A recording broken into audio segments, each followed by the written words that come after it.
My name is Nia. I am 31 years old and I run my own digital public relations agency. If you have ever been pushed to the edge by the exact people who are supposed to protect you, let me know where you are watching from in the comments below. Hit the like button and subscribe if you believe that the best revenge is served ice cold. The clinking of heavy silver forks against expensive porcelain plates echoed through the massive dining room of my parents' house in Atlanta. It was a typical Sunday dinner, the kind that looked absolutely perfect from the outside. The mahogany table was laden with roasted turkey candied yams and collard greens. The crystal chandelier cast a warm golden glow over the six of us gathered there. But the atmosphere inside that room was always thick with unspoken expectations and rigid family dynamics. I sat near the center of the table, resting my hand on my stomach. I was 5 months pregnant, balancing the exhaustion of growing a new life with the relentless demands of running my business. Next to me sat my husband, Trey. He was a financial analyst, a man of few words but sharp, observant eyes. Across from us sat my older brother, DeAndre. He was 34, wearing a designer shirt that cost more than a car payment, flashing his perfectly veneered smile. Next to him was his newest acquisition, his girlfriend Chantal, who spent the entire dinner checking her reflection in her phone screen and adjusting her diamond bracelets. At the head of the table sat my father, Warren, a retired accountant who ruled the family finances with an iron fist. At the other end sat my mother, Cynthia, constantly refilling DeAndre's glass and ignoring everyone else. We were finishing the main course when my father casually wiped his mouth with a linen napkin. He cleared his throat, commanding the attention of the room just as he had done for decades. He looked directly at me, his expression devoid of any warmth or hesitation. "Nia, we need to discuss the family trust," Warren announced, his voice carrying the authoritative tone of a man who never expected to be questioned. I have been looking over the accounts and reviewing our asset allocation for the upcoming fiscal year. I decided it was time for some family restructuring. I placed my fork down carefully, exchanging a quick glance with Trey. The family trust was something my father had set up years ago, ostensibly to protect our assets. I had been funneling the profits from my public relations agency into a specific sub-account within that trust for the past 2 years. It was a strategic move for tax optimization, but every dollar in that account was earmarked for a very specific purpose. I had saved exactly $155,000 to use as a down payment for my own commercial property. I wanted to move my agency out of leased office space and into a building I owned. My father managed the paper trails, but the money was undeniably mine. "What kind of restructuring, Dad?" I asked, keeping my voice perfectly level. My father leaned back in his leather chair, steepling his fingers together. "DeAndre has a massive opportunity right now," he stated, as if this justified whatever was about to follow. "There is a highly coveted gentrifying lot available right near the Atlanta Beltline. It is prime real estate, Nia, the kind of land that will double in value in the next 5 years. DeAndre needs to secure this lot immediately to build his custom mansion. So I went ahead and advanced him the $155,000 from your account to use as the cash down payment to close the deal." The silence that followed his words was suffocating. I sat completely frozen, my mind struggling to process the sheer audacity of his statement. Advanced him. He had taken my money. The money I had worked 80-hour weeks to save. The money I earned dealing with demanding clients and sleepless nights while pregnant. He had just handed it over to DeAndre without asking, without warning, without even a single shred of remorse. "You did what Trey asked," his voice slicing through the heavy silence. Trey rarely raised his voice, but the sudden sharp edge in his tone made even Chantal look up from her phone. "You took $155,000 of Nia's business profits and gave it to DeAndre. That is not family restructuring, Warren. That is theft." My father slammed his hand flat on the table, the silverware rattling sharply. "Watch your tone in my house," Trey Warren snapped. "I am the executor of the trust. I have the legal authority to move liquid assets to maximize family wealth. Nia's money was just sitting there doing nothing. DeAndre is making a highly lucrative move. This is about establishing a legacy." DeAndre leaned forward, resting his elbows on the table, a smug, entitled grin plastered across his face. "Look, little sister," he said smoothly. "You need to look at the bigger picture. I have builders lined up. I have the architectural plans ready.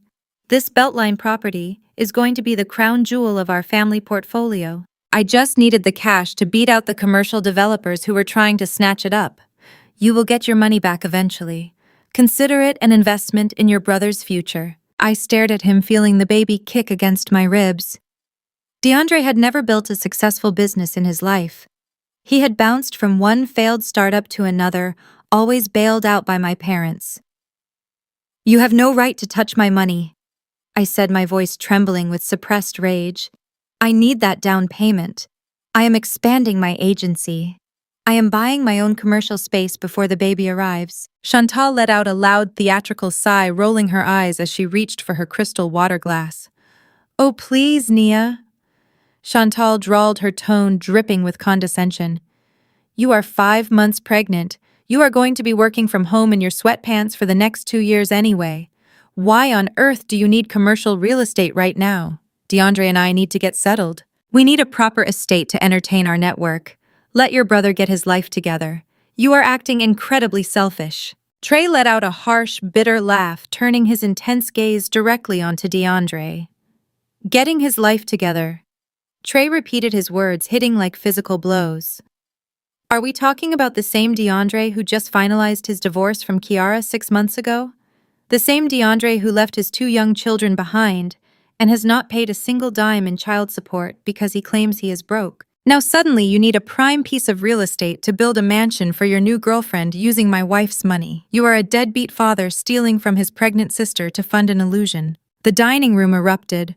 DeAndre jumped up from his chair, his face contorted with fury, shouting obscenities at Trey.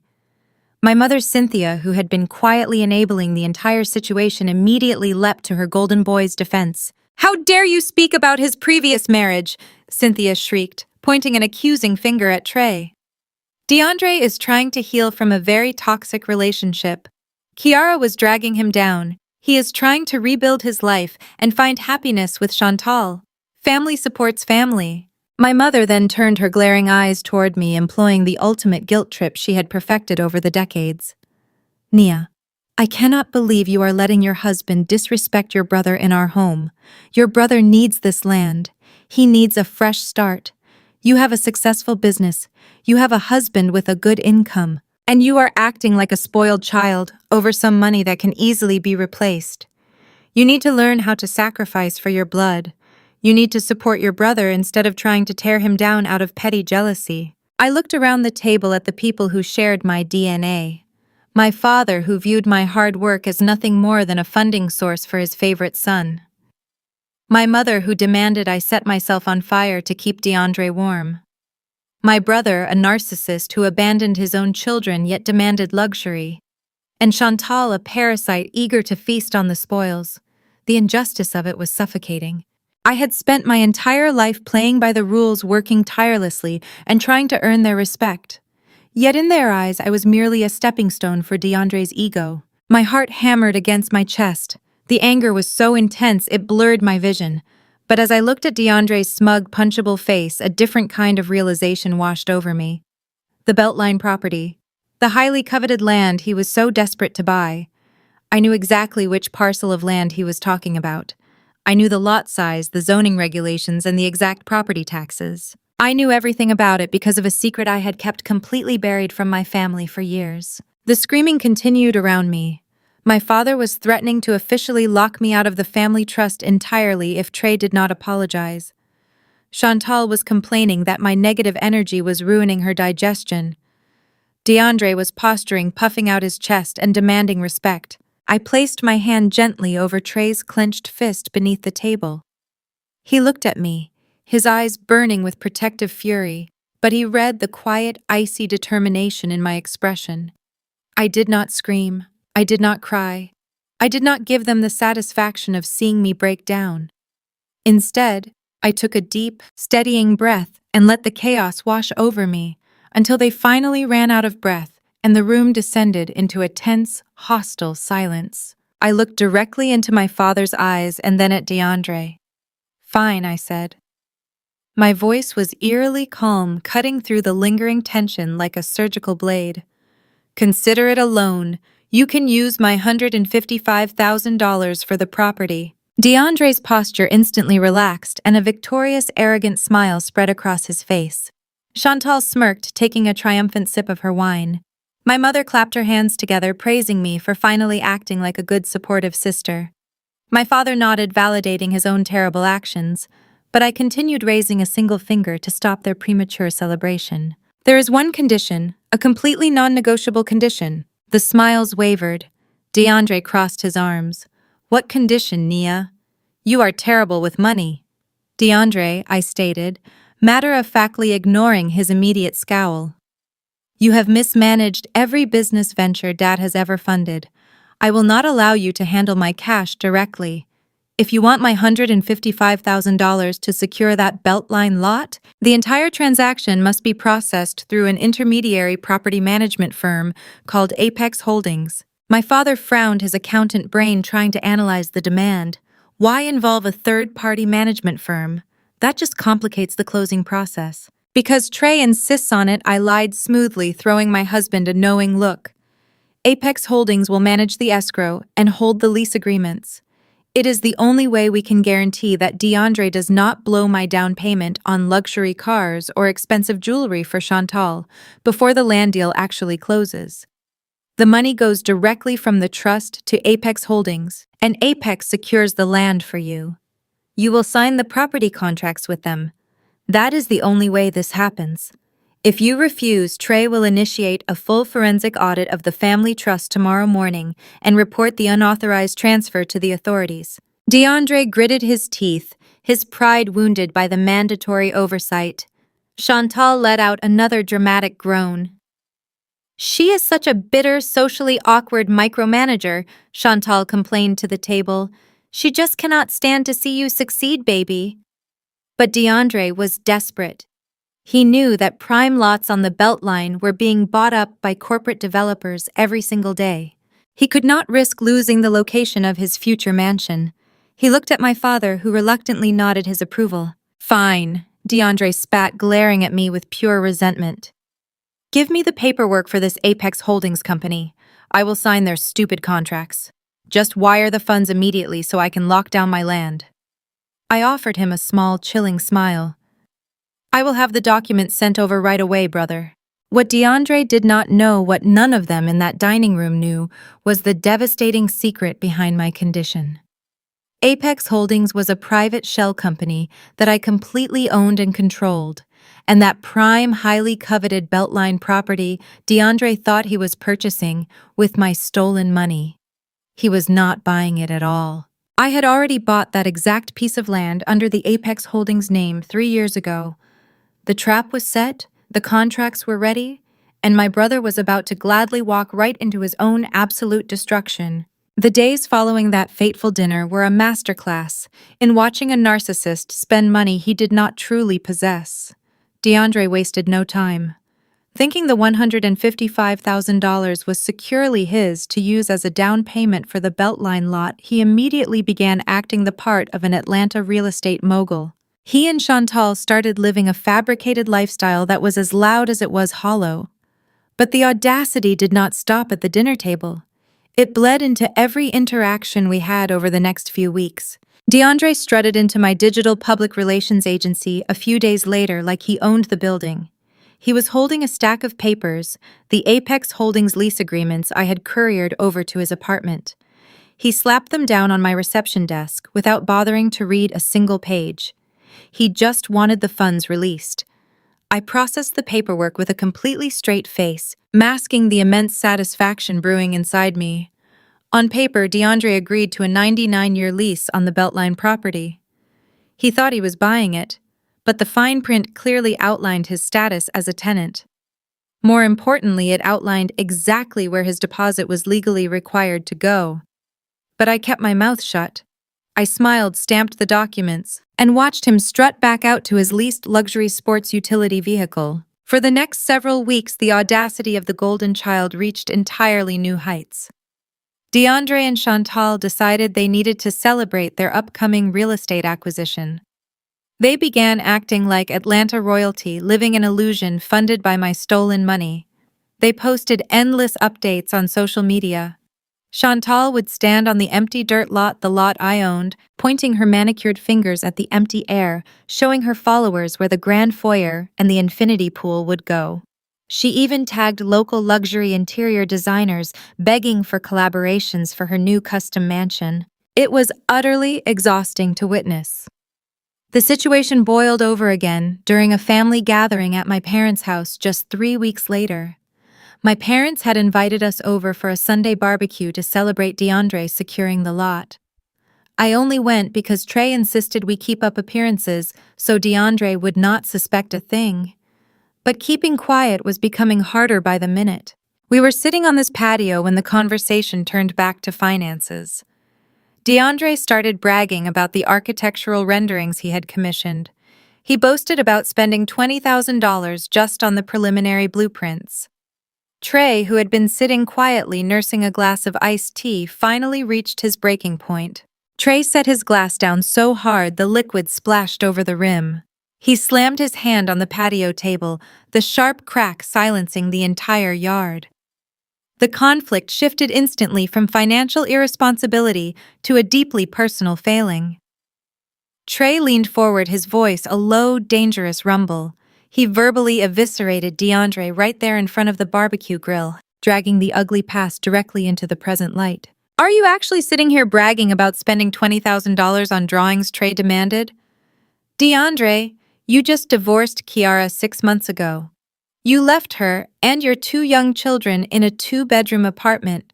You have paid absolutely zero child support since you walked out on them. Kiara is working double shifts as a nurse just to keep the electricity on, and you are sitting here spending my wife's money to build a dream home for your mistress." The sheer silence that hit the patio was deafening. DeAndre's face flushed a deep, angry purple. He opened his mouth to shout, but Chantal beat him to it. Chantal scoffed loudly, crossing her arms and looking pointedly at my pregnant belly. She looked me up and down with absolute disdain. "You work from home anyway," Nia Chantal sneered. "Why do you even need commercial real estate right now? You are going to be busy with a baby. Let DeAndre get settled first. He will pay you back next year when the house is finished and his business takes off. You are just being petty because you do not know how to be happy for us." The sheer entitlement suffocated the space. I took a deep breath, feeling the baby move, forcing my heart rate to stay steady. Before I could even respond to Chantal's ridiculous logic, my mother Cynthia immediately jumped to DeAndre's defense. She rushed over, physically standing between Trey and her precious golden boy. She accused Trey of being violently disrespectful to our blood. She pointed a spatula at him, her face twisted in indignation. "How dare you bring up Kiara in this house?" my mother yelled. "DeAndre's previous marriage has nothing to do with this. He is rebuilding his life." Then she turned her blazing eyes on me, delivering the ultimate guilt trip she had been perfecting since my childhood. "Nia, you need to control your husband," she demanded. "Your brother is making a fresh start. You have a successful agency. You have a stable marriage. You have money in the bank. You need to learn how to sacrifice for your family instead of holding on to every little dime. Family is supposed to lift each other up, not tear each other down over petty cash." Petty cash? $155,000 of my hard-earned money was just petty cash to her. I looked at my father Warren, who was quietly flipping burgers, completely ignoring the blatant disrespect being hurled at his pregnant daughter.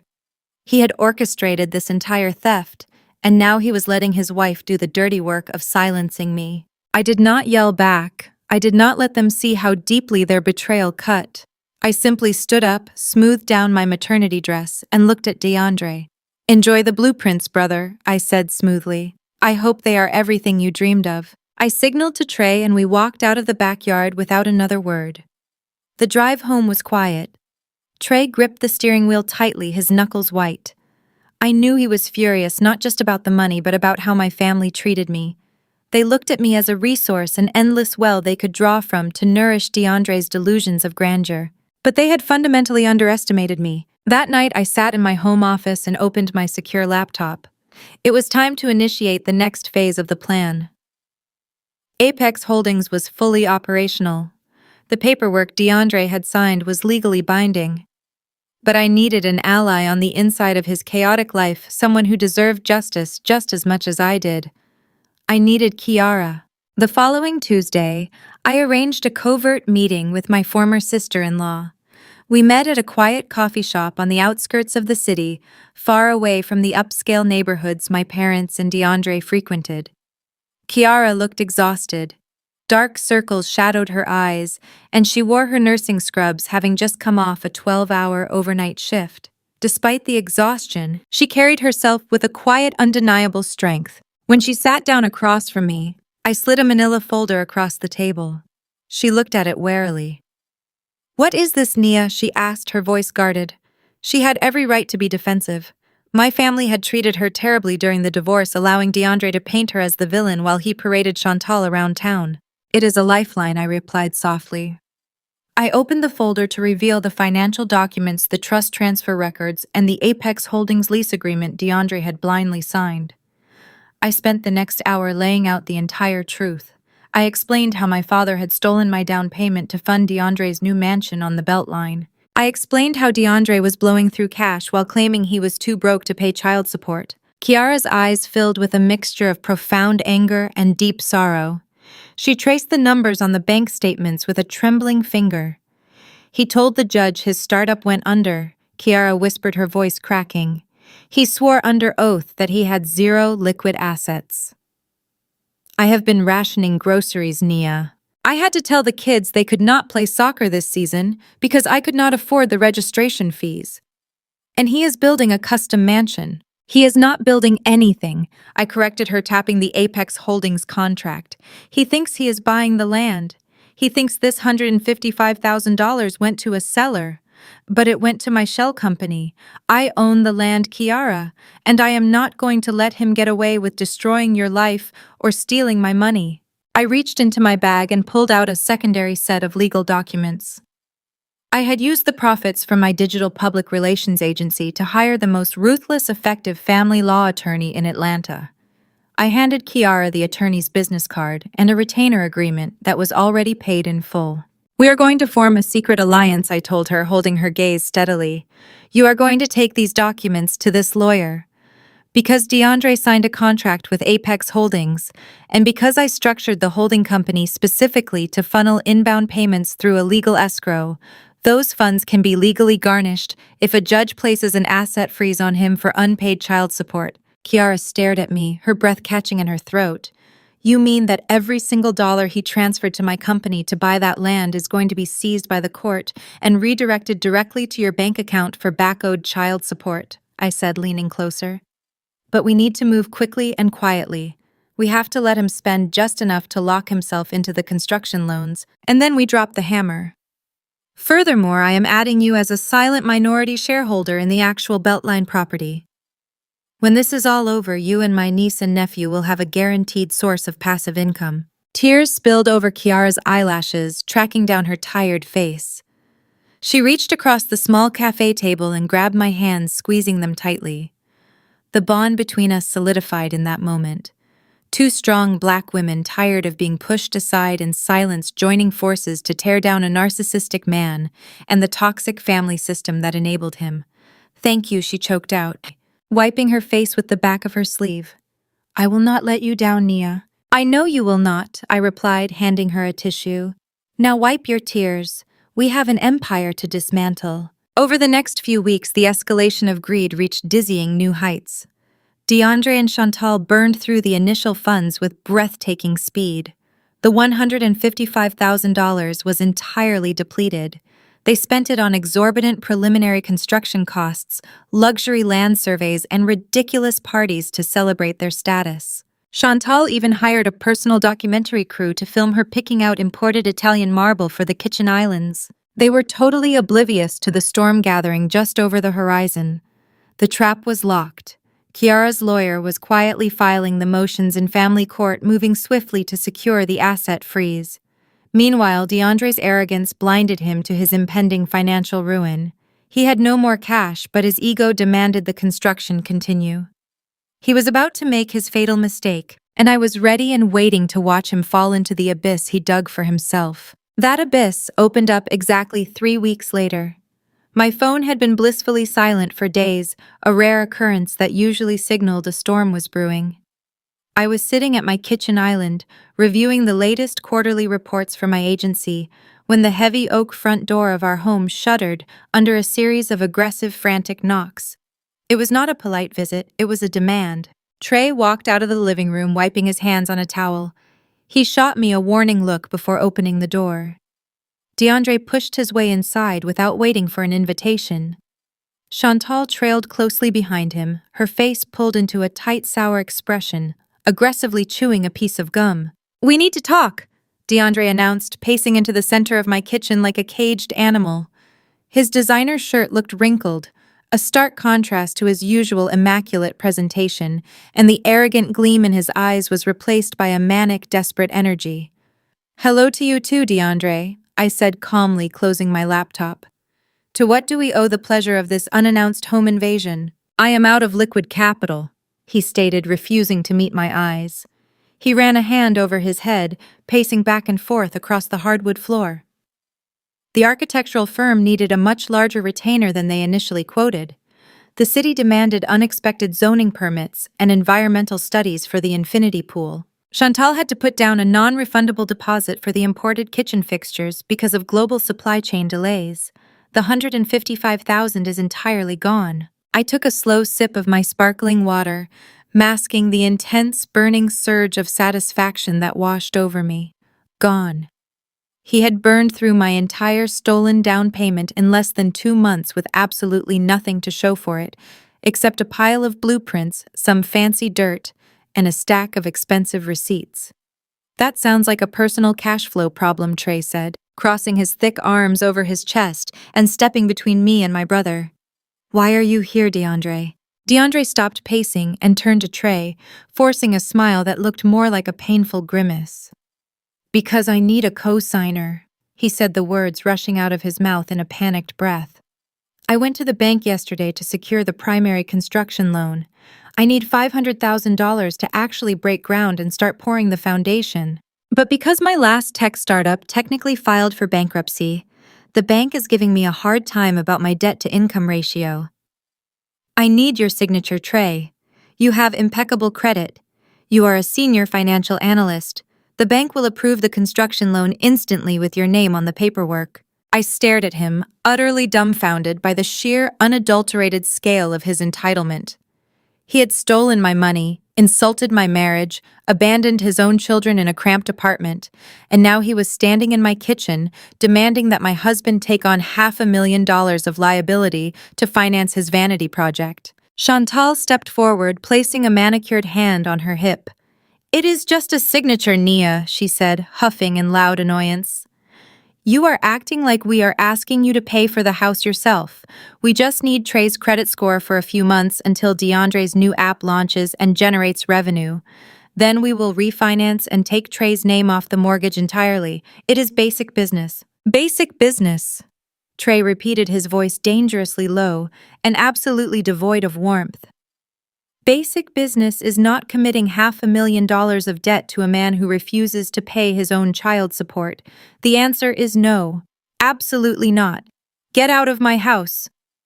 "You do not get to speak to him like that," a sharp, familiar voice echoed from the front hallway. I turned to see my parents, Warren and Cynthia, stepping into the kitchen. DeAndre had called for reinforcements before he even knocked on the door. My father marched forward, his face flushed with righteous indignation. My mother stood beside him, clutching her designer purse like a shield, her eyes darting between me and Trey with absolute venom. "We are a family," Warren barked, slamming his fist onto my marble kitchen counter. "DeAndre is on the verge of building a generational asset. He has the land secured. He has the plans finalized. He just needs this one minor financial hurdle cleared. Trey, you married into this family. You benefit from our network and our standing in this community. You will co-sign that loan today." "I will do no such thing," Trey fired back, stepping directly into my father's personal space. Trey was taller, broader, and entirely unfazed by my father's outdated intimidation tactics. "You stole Nia's money. You enabled this entire circus. I will not put my family's financial future at risk to build a monument to your son's ego. The answer is no, Warren." My mother gasped, placing a dramatic hand over her heart. Nia Cynthia cried out, turning her manipulative, tear-filled gaze directly onto me. Are you really going to let your husband destroy your brother's future? You gave DeAndre the down payment. You started this project with him. You cannot just abandon him halfway through the process. If he loses this land because he cannot get the construction loan, it will be entirely your fault. Do you really want to be the reason your own brother fails in life? The psychological warfare was suffocating. For my entire life, this exact tactic had worked flawlessly. They would corner me, guilt me, shame me, and break me down until I surrendered whatever they demanded just to buy a moment of peace. But they did not realize the rules of engagement had fundamentally changed. I was not the scared little girl seeking their approval anymore. I was a mother protecting her unborn child, a wife defending her husband, and a woman executing a flawless, inescapable trap. I am not signing anything, I said, keeping my voice steady, flat, and ice cold, and neither is Trey. DeAndre's face twisted with pure, unfiltered rage. He slammed both hands onto the kitchen island, leaning aggressively toward me. You are doing this on purpose, he shouted, spit flying from his lips. You are just jealous. You cannot stand that I am building a mansion while you live in this basic suburban box. You want to see me fail because you are a miserable person. If you are as wildly successful as you claim to be, DeAndre, you do not need us, I replied, staring directly into his furious eyes without blinking. You secured the land. You have the 99-year lease from Apex Holdings. Go back to the bank. Apply for the loan yourself. Show them the lease agreement. If that Beltline property is as incredibly valuable as Dad says it is, the bank will have absolutely no problem collateralizing the construction loan against the land value. You do not need a cosigner. You just need to show the commercial lending department your paperwork. My father frowned, rubbing his chin as his accountant brain tried to analyze my suggestion. He looked at DeAndre, the anger slowly draining from his face. Nia actually has a point, Warren said slowly. You hold the deed. Well, you hold the 99-year lease, which operates as a functional equivalent for construction equity in commercial real estate. Go to the commercial lending department at First Atlanta Bank. I know the senior vice president there. Show them the Apex Holdings contract you signed. They will see the prime location and approve the $500,000 immediately. DeAndre looked uncertain, his bravado slipping for a fraction of a second as he looked between me and my father. But Chantal immediately grabbed his arm, her eyes gleaming with renewed greed. Exactly, Chantal said, glaring at me triumphantly. We do not need their stupid signature anyway. We have the land. We have the proof. Let us go to the bank on Tuesday and get our money. We do not need your toxic negative energy in our lives, Nia. Perfect, I said, offering them a small, tight smile that did not reach my eyes. I wish you the absolute best of luck at the bank on Tuesday. If you walk out on your brother now, Nia, do not bother coming to any more family functions. My mother threatened, her voice shaking with fury as she turned toward the door. You are permanently cutting yourself off from this family. I think I can live with that, I replied, turning my back on them and walking toward the kitchen sink. Trey silently opened the front door, gesturing firmly for them to leave. One by one, they filed out of our home, muttering insults, shaking their heads, and making empty threats. When the heavy oak door finally clicked shut, the silence in the kitchen was profound. Trey walked over and wrapped his arms around me from behind, resting his hands gently on my stomach. Are you okay? He asked softly, kissing the top of my head. I am perfectly fine, I said, leaning back into his warm embrace. Because they have absolutely no idea what is waiting for them in that bank manager's office. The trap I had set months ago was finally about to snap shut, and my family was sprinting directly into the steel jaws. By encouraging DeAndre to take the Apex Holdings lease agreement directly to the bank underwriters, I had set the stage for his ultimate public humiliation. DeAndre believed he held a standard, ironclad land lease. Because of his towering arrogance, he had never bothered to read the fine print. He had no idea that a commercial bank would meticulously review every single clause of that contract before issuing a $500,000 construction loan. He had no idea that hidden on page 14 of the Apex Holdings agreement was a strict anti-collateral clause explicitly stating that the tenant could not leverage mortgage or borrow against the land under any circumstances without the direct written consent of the Apex Holdings chief executive officer, me. Furthermore, he was completely oblivious to the child support garnishment clause Kiara's lawyer had legally embedded into the financial routing terms. The bank underwriters were going to tear his financial illusion to shreds. But the timing was the true masterpiece. DeAndre and Chantal were going to the bank on Tuesday morning, and just 2 days before that meeting, Chantal was hosting her massive over-the-top combined baby shower and groundbreaking ceremony directly on the dirt lot of the Beltline property. They were throwing a catered, highly publicized party on land they did not own to celebrate a mansion they could never legally build using stolen money they no longer possessed. And I was going to be sitting quietly at a table in the back, sparkling cider in hand, watching the golden child build his castle on a foundation of quicksand. Sunday afternoon arrived with suffocating Georgia heat, but that did not stop Chantal from wearing a floor-length silk gown to a literal dirt patch. The Beltline lot was a rectangular strip of reddish-brown Georgia clay, flanked by old industrial brick buildings on one side and a newly paved biking trail on the other. It was prime real estate. I knew that better than anyone. But DeAndre and Chantal had transformed this barren patch of dirt into a grotesque display of unearned wealth. They had hired an upscale event company to erect massive stark white canvas tents to shield their guests from the blistering sun, turning an empty lot into a VIP lounge. A string quartet dressed in immaculate black tuxedos sat on a rented wooden riser playing classical renditions of popular hip-hop songs. Waiters in crisp white shirts and black bow ties navigated the uneven terrain, balancing silver trays loaded with beluga caviar blinis and Wagyu beef sliders. An enormous, glittering ice sculpture shaped like a pair of interlocking golden gates dominated the center of the main tent, melting steadily into a silver drainage basin. Every single detail screamed of reckless, unchecked expenditure. Trey and I stood at the edge of the lot, taking in the absolute absurdity of the spectacle. Trey was doing mental math, his jaw clenching tighter with every passing second. He leaned down, his voice barely a whisper against my ear. "The tents alone are 10 grand. Trey calculated, his eyes scanning the catering staff. The ice sculpture, the string quartet, the imported champagne. They are burning through $20,000 this afternoon just to celebrate moving dirt around." I placed a calming hand on his arm. "Let them," I replied smoothly. "Let them enjoy their final performance." We navigated the uneven ground, finding a secluded wrought iron patio table near the back of the tent. Being heavily pregnant in the stifling heat was uncomfortable enough, but the real discomfort came from watching my family interact with their guests. My father, Warren, was holding court near the bar.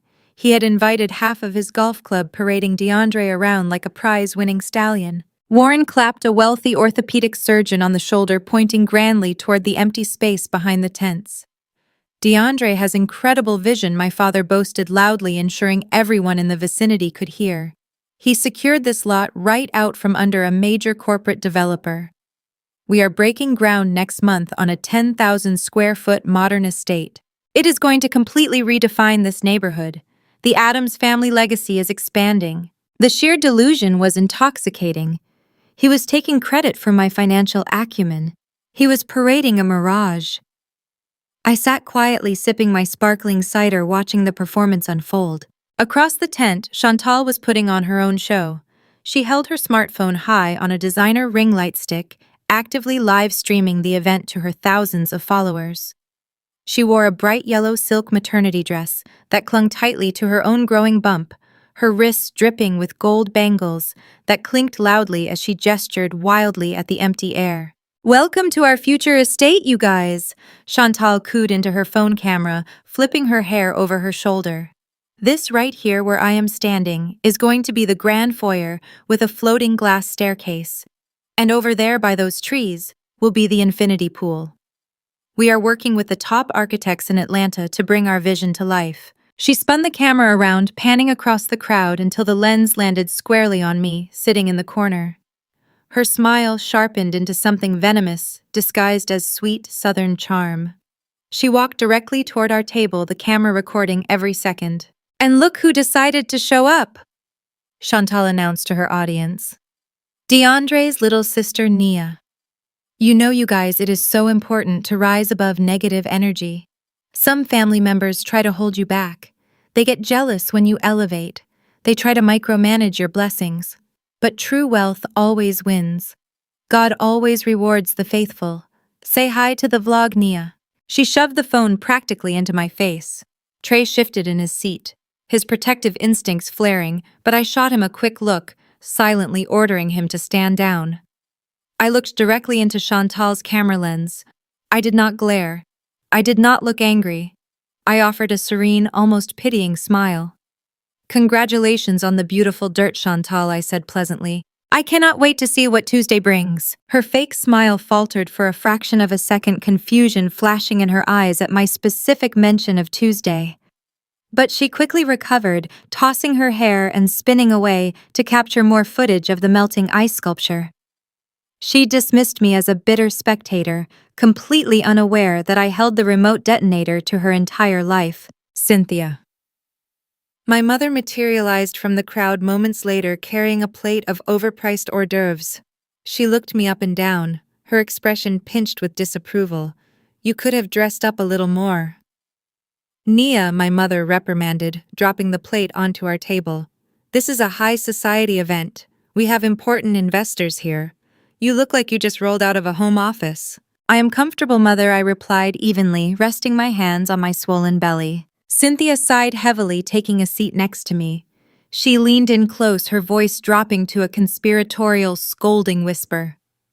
"I hope you are taking notes on how a real business operates, Nia. Look at what your brother has accomplished in just a few months. He is networking with the elite of Atlanta. He is building real, tangible wealth. You run that little computer business from your guest room, but this is what true success looks like. You should be incredibly proud that your money went to a good cause." The absolute arrogance was staggering. She was sitting there drinking champagne bought with my stolen money, lecturing me on success while praising a man who literally owned nothing but a 99-year lease heavily burdened by anti-collateral clauses. Before I could formulate a response that would not prematurely detonate the trap, the string quartet stopped playing.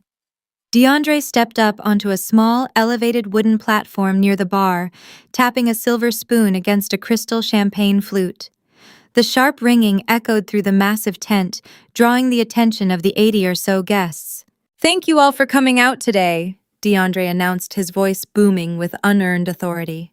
He held a glass of expensive champagne in one hand, his other arm securely wrapped around Chantal's waist. "Today marks the beginning of the Adams estate. But I did not do this alone. I want to publicly thank the two people who made my vision a reality. My incredible father, Warren, and my beautiful mother, Cynthia." The crowd erupted into polite applause. My parents beamed, waving gracefully at their wealthy friends, completely soaking in the misplaced adulation. They recognized my potential when others doubted me. DeAndre continued, his eyes scanning the crowd until they locked onto mine with a sickening, triumphant glare. They financed my dream. They took the reins and managed the family assets correctly, ensuring that the resources went to the person capable of building a true legacy. Some people struggle with the big picture. They get caught up in petty details and small-minded jealousy. But not us. We are moving forward. To the Adams estate. To the Adams estate, the crowd echoed, raising their crystal flutes in unison. Trey's hand gripped his thigh so tightly, I could see the veins bulging against his dark skin. He leaned over, his voice a low growl only I could hear. "I am going to enjoy watching him burn." I squeezed his knee, keeping my eyes locked on my brother. "Me too," I murmured. "Aunt Patrice." My father's sister, wearing an oversized church hat, waddled over to our table shortly after the toast. She smelled heavily of expensive gin and cheap floral perfume. "Nia, baby," Aunt Patrice slurred slightly, patting my shoulder with a heavy hand. "It is so good to see you supporting your big brother. I know it must be hard for you, watching him build this massive house while you are just getting by with your little internet company. But God has a plan for everyone. Your time will come." I smiled politely, taking a sip of water. I am doing just fine, Aunt Patrice. My time is actually coming very soon. She patted my cheek condescendingly and wandered back toward the buffet line. It was fascinating to see how thoroughly my parents had rewritten the narrative. They had completely erased my $155,000 contribution. In their twisted reality, DeAndre was a self-made genius. My father was the master financier, and I was the jealous, struggling little sister who needed to learn her place. As the afternoon dragged on, the Georgia heat began to win against the shaded tents. The ice sculpture of the Golden Gates had melted into a deformed, unrecognizable lump of frozen water, a perfect physical manifestation of DeAndre's future. The catered food sat wilting under the heat lamps. Chantal was exhausted, snapping at the waitstaff to clean up faster, her fake Southern charm completely dissolving as her smartphone camera was finally turned off. DeAndre walked over to our table as we were gathering our things to leave. He looked down at me, a toothpick dangling lazily from his lips. "Thanks for coming, Nia," he said, his tone entirely dismissive. "Glad you could finally see what real moves look like. Do not forget the bank meeting is at 10 sharp on Tuesday. Try not to be late. The underwriters just need to verify the lease documents from your little holding company to release my $500,000 construction loan." I stood up, allowing Trey to place his hand on the small of my back. "I would not miss it for the world, DeAndre. Make sure you bring all your paperwork. You are going to need every single page." We walked away from the white tents, the melting ice, and the oblivious crowd of faux elites. We walked across the red Georgia clay that legally belonged to Apex Holdings. Every dollar they had wasted today, every drop of expensive champagne, every arrogant boast was just fuel for the impending fire. The countdown had started. Tuesday morning was coming, and the illusion of the Atlanta elite was about to be shattered permanently. While DeAndre and Chantal spent the remainder of their weekend nursing their expensive champagne hangovers and dreaming of Tuesday's bank meeting, my mind remained anchored to a covert meeting I had orchestrated just a few days prior in the shadows of their flashing strobe lights. The trap I had set for Tuesday was never solely about protecting my own assets or proving my father wrong. It was about avenging the collateral damage my family had so casually swept under the rug. To completely dismantle DeAndre's fabricated empire, I needed an ally. I needed someone who understood the agonizing depths of his narcissism better than anyone else alive. I needed Kiara. We met late Thursday evening at a 24-hour diner on the industrial outskirts of Decatur, deliberately miles away from the pretentious Buckhead social circles my parents aggressively patrolled. The diner smelled faintly of stale coffee and industrial bleach, a stark grounding contrast to the imported caviar and melting ice sculptures of DeAndre's fake reality. When Kiara walked through the smudged glass doors, my heart physically ached. She was still wearing her wrinkled, fluid-stained hospital scrubs. As a dedicated emergency room nurse, she was currently pulling back-to-back double shifts, sacrificing her physical and mental health just to keep the lights on and put decent groceries in the fridge for my niece and nephew, Dark. Heavy bags bruised the delicate skin beneath her eyes, and her posture carried the immense physical weight of a woman functioning on pure adrenaline and maternal desperation. She slid into the cracked vinyl booth across from me, wrapping her exhausted hands around a thick ceramic mug of black coffee as if it were a lifeline. She was intensely guarded at first, and she had every right to be. When DeAndre had selfishly walked out on his family to pursue his fabricated bachelor lifestyle, my parents had immediately circled the wagons to protect their precious golden boy. They had cut Kiara off entirely, whispering toxic, unfounded lies to their country club friends about how she was a bitter woman who had stifled his natural ambition. They had left a dedicated mother of 2 young children completely isolated to drown in his wake. "I am not here on behalf of the family," I told her, my voice low and resolute, as I slid a thick, heavy manila envelope across the sticky diner table. "I am here to burn his entire illusion to the ground." I watched her hands tremble slightly as she opened the folder. Inside were the raw, undeniable facts of his betrayal. I showed her the bank statements reflecting the stolen trust funds. I showed her the exorbitant architectural invoices. I showed her the 5-figure catering receipts from the upcoming baby shower prep. Finally, I showed her the legally binding Apex Holdings lease agreement that DeAndre had so arrogantly signed without reading. I laid out the entire truth. I explained how my father had actively orchestrated the theft of my $155,000 to finance DeAndre's delusions of grandeur. I told her exactly how DeAndre was currently masquerading around town as an elite real estate mogul, deliberately blowing through massive sums of cash on imported kitchen fixtures, while actively ignoring his court-mandated child support obligations. The visceral reaction that washed over Kiara's face was devastating to witness. It was a potent mixture of profound heartbreak and white-hot rage. He looked a family court judge dead in the eye and swore he was completely bankrupt. Kiara whispered, her voice cracking as a single tear escaped and tracked down her exhausted cheek. He swore under penalty of perjury that his last tech startup failed and he had absolutely zero liquid assets. I had to sit my son down last week and tell him he could not play travel basketball this season because I could not afford the registration fee. I have been eating cheap ramen noodles in the hospital break room so the kids can have fresh fruit in their lunchboxes. And he is out here spending $20,000 to design an infinity pool for his mistress. The sheer injustice of it suffocated the air between us.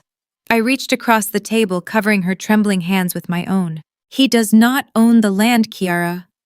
I corrected her, gently tapping the Apex Holdings contract with my index finger. He genuinely thinks he is building a generational estate, but legally he is nothing more than a tenant holding a highly restrictive lease. I am the sole 100% owner of Apex Holdings. That Beltline land belongs to me. And I utterly refuse to let my brother destroy your life and neglect my niece and nephew while building a monument to his own ego on my dime. I opened my leather tote bag and pulled out a second meticulously prepared legal folder. I took the profits from my digital public relations agency and I put them to very specific use. I explained, handing her a signed retainer agreement. I had bypassed standard family lawyers and gone straight to the top of the food chain. I had hired Jacqueline Vance. Jacqueline was notoriously feared throughout the state of Georgia as the most ruthless, razor-sharp family law attorney in existence. She did not negotiate politely with deadbeat fathers hiding assets. She professionally annihilated them.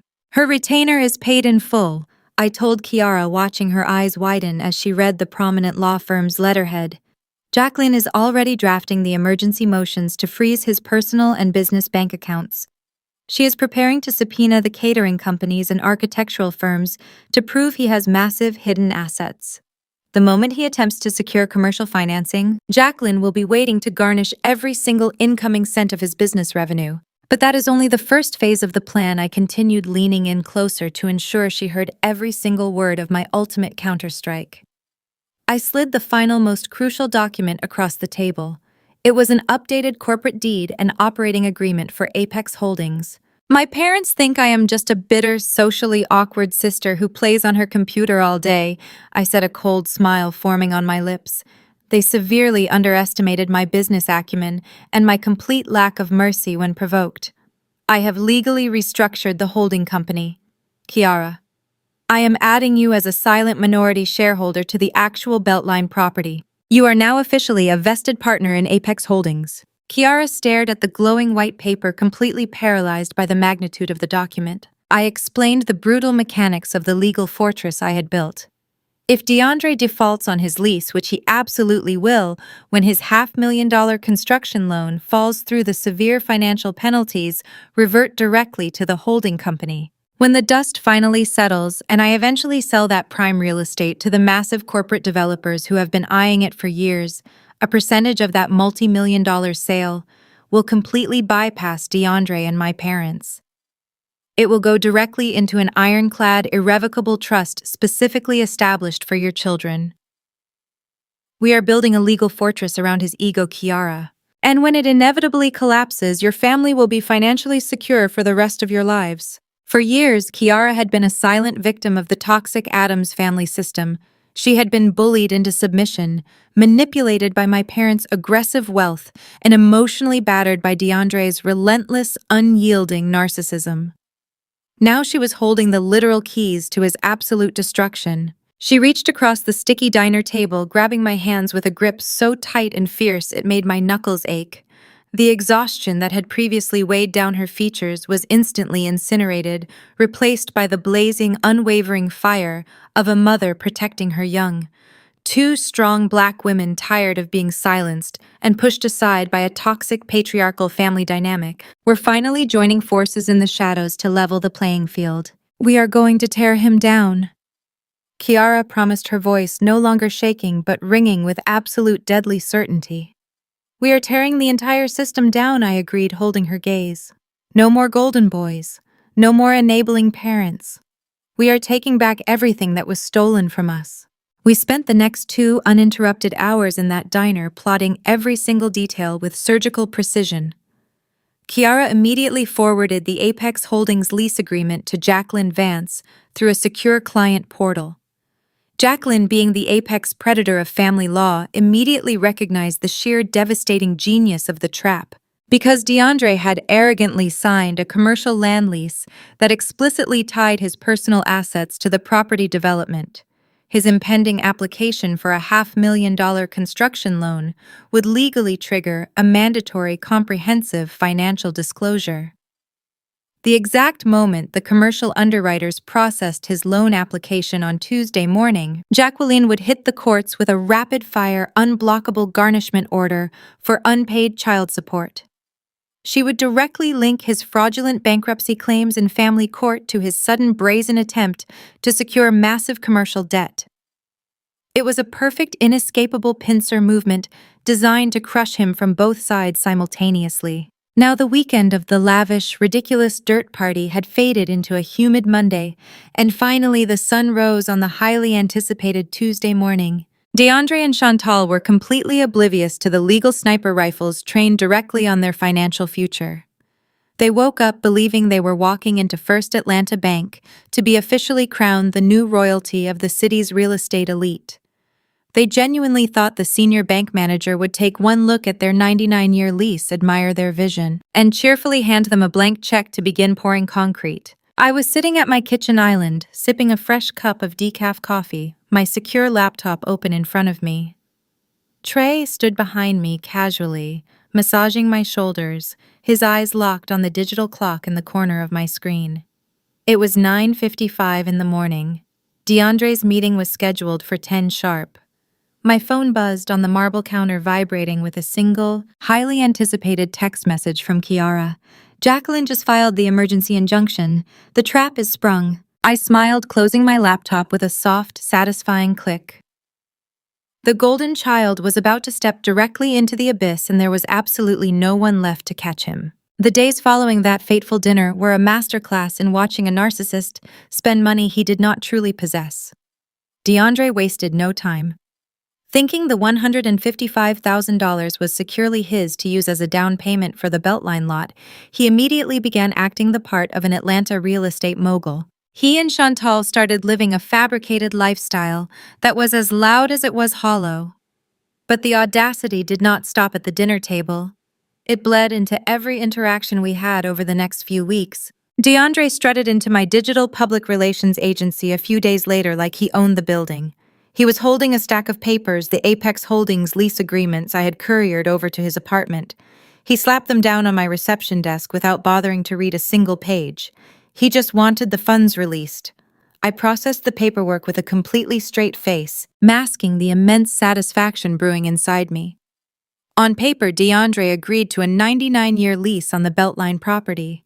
He thought he was buying it, but the fine print clearly outlined his status as a tenant. More importantly, it outlined exactly where his deposit was legally required to go. But I kept my mouth shut. I smiled, stamped the documents, and watched him strut back out to his leased luxury sports utility vehicle. For the next several weeks, the audacity of the golden child reached entirely new heights. DeAndre and Chantal decided they needed to celebrate their upcoming real estate acquisition. They began acting like Atlanta royalty, living an illusion funded by my stolen money. They posted endless updates on social media. Chantal would stand on the empty dirt lot, the lot I owned, pointing her manicured fingers at the empty air, showing her followers where the grand foyer and the infinity pool would go. She even tagged local luxury interior designers, begging for collaborations for her new custom mansion. It was utterly exhausting to witness. The situation boiled over again during a family gathering at my parents' house just 3 weeks later. My parents had invited us over for a Sunday barbecue to celebrate DeAndre securing the lot. I only went because Trey insisted we keep up appearances, so DeAndre would not suspect a thing. But keeping quiet was becoming harder by the minute. We were sitting on the patio when the conversation turned back to finances. DeAndre started bragging about the architectural renderings he had commissioned. He boasted about spending $20,000 just on the preliminary blueprints. Trey, who had been sitting quietly nursing a glass of iced tea, finally reached his breaking point. Trey set his glass down so hard the liquid splashed over the rim. He slammed his hand on the patio table, the sharp crack silencing the entire yard. The conflict shifted instantly from financial irresponsibility to a deeply personal failing. Trey leaned forward, his voice a low, dangerous rumble. He verbally eviscerated DeAndre right there in front of the barbecue grill, dragging the ugly past directly into the present light. "Are you actually sitting here bragging about spending $20,000 on drawings?" Trey demanded. "DeAndre, you just divorced Kiara 6 months ago. You left her and your 2 young children in a 2-bedroom apartment. You have paid absolutely zero child support since you walked out on them. Kiara is working double shifts as a nurse just to keep the electricity on, and you are sitting here spending my wife's money to build a dream home for your mistress." The sheer silence that hit the patio was deafening. DeAndre's face flushed a deep, angry purple. He opened his mouth to shout, but Chantal beat him to it. Chantal scoffed loudly, crossing her arms and looking pointedly at my pregnant belly. She looked me up and down with absolute disdain. "You work from home anyway," Nia Chantal sneered. "Why do you even need commercial real estate right now? You are going to be busy with a baby. Let DeAndre get settled first. He will pay you back next year when the house is finished and his business takes off. You are just being petty because you do not know how to be happy for us." The sheer entitlement suffocated the space. I took a deep breath, feeling the baby move, forcing my heart rate to stay steady. Before I could even respond to Chantal's ridiculous logic, my mother, Cynthia, immediately jumped to DeAndre's defense. She rushed over, physically standing between Trey and her precious golden boy. She accused Trey of being violently disrespectful to our blood. She pointed a spatula at him, her face twisted in indignation. "How dare you bring up Kiara in this house?" my mother yelled. "DeAndre's previous marriage has nothing to do with this. He is rebuilding his life." Then she turned her blazing eyes on me, delivering the ultimate guilt trip she had been perfecting since my childhood. "Nia, you need to control your husband," she demanded. "Your brother is making a fresh start. You have a successful agency. You have a stable marriage. You have money in the bank. You need to learn how to sacrifice for your family instead of holding on to every little dime. Family is supposed to lift each other up, not tear each other down over petty cash." Petty cash. $155,000 of my hard-earned money was just petty cash to her.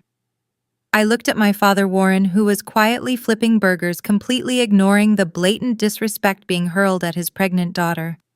He had orchestrated this entire theft, and now he was letting his wife do the dirty work of silencing me. I did not yell back. I did not let them see how deeply their betrayal cut. I simply stood up, smoothed down my maternity dress, and looked at DeAndre. "Enjoy the blueprints, brother," I said smoothly. "I hope they are everything you dreamed of." I signaled to Trey, and we walked out of the backyard without another word. The drive home was quiet. Trey gripped the steering wheel tightly, his knuckles white. I knew he was furious, not just about the money, but about how my family treated me. They looked at me as a resource, an endless well they could draw from to nourish DeAndre's delusions of grandeur. But they had fundamentally underestimated me. That night, I sat in my home office and opened my secure laptop. It was time to initiate the next phase of the plan. Apex Holdings was fully operational. The paperwork DeAndre had signed was legally binding. But I needed an ally on the inside of his chaotic life, someone who deserved justice just as much as I did. I needed Kiara. The following Tuesday, I arranged a covert meeting with my former sister-in-law. We met at a quiet coffee shop on the outskirts of the city, far away from the upscale neighborhoods my parents and DeAndre frequented. Kiara looked exhausted. Dark circles shadowed her eyes, and she wore her nursing scrubs, having just come off a 12-hour overnight shift. Despite the exhaustion, she carried herself with a quiet, undeniable strength. When she sat down across from me, I slid a manila folder across the table. She looked at it warily. "What is this, Nia?" she asked, her voice guarded. She had every right to be defensive. My family had treated her terribly during the divorce, allowing DeAndre to paint her as the villain while he paraded Chantal around town. "It is a lifeline," I replied softly. I opened the folder to reveal the financial documents, the trust transfer records, and the Apex Holdings lease agreement DeAndre had blindly signed. I spent the next hour laying out the entire truth. I explained how my father had stolen my down payment to fund DeAndre's new mansion on the Beltline. I explained how DeAndre was blowing through cash while claiming he was too broke to pay child support. Kiara's eyes filled with a mixture of profound anger and deep sorrow. She traced the numbers on the bank statements with a trembling finger. "He told the judge his startup went under." Kiara whispered, her voice cracking. "He swore under oath that he had zero liquid assets." "I have been rationing groceries, Nia. I had to tell the kids they could not play soccer this season because I could not afford the registration fees. And he is building a custom mansion." "He is not building anything." I corrected her, tapping the Apex Holdings contract. "He thinks he is buying the land. He thinks this $155,000 went to a seller. But it went to my shell company. I own the land, Kiara.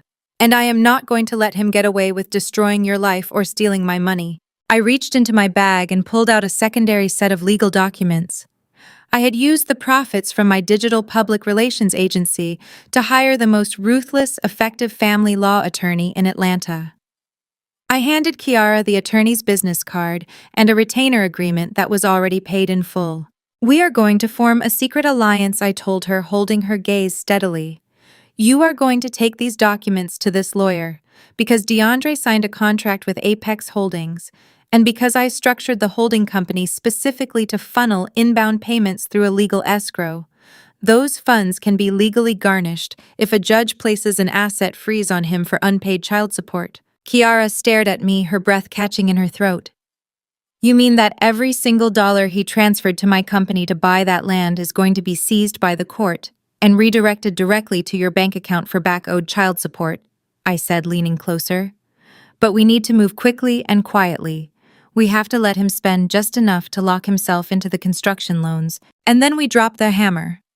Furthermore, I am adding you as a silent minority shareholder in the actual Beltline property. When this is all over, you and my niece and nephew will have a guaranteed source of passive income." Tears spilled over Kiara's eyelashes, tracking down her tired face. She reached across the small cafe table and grabbed my hands, squeezing them tightly. The bond between us solidified in that moment. Two strong Black women tired of being pushed aside and silenced, joining forces to tear down a narcissistic man and the toxic family system that enabled him.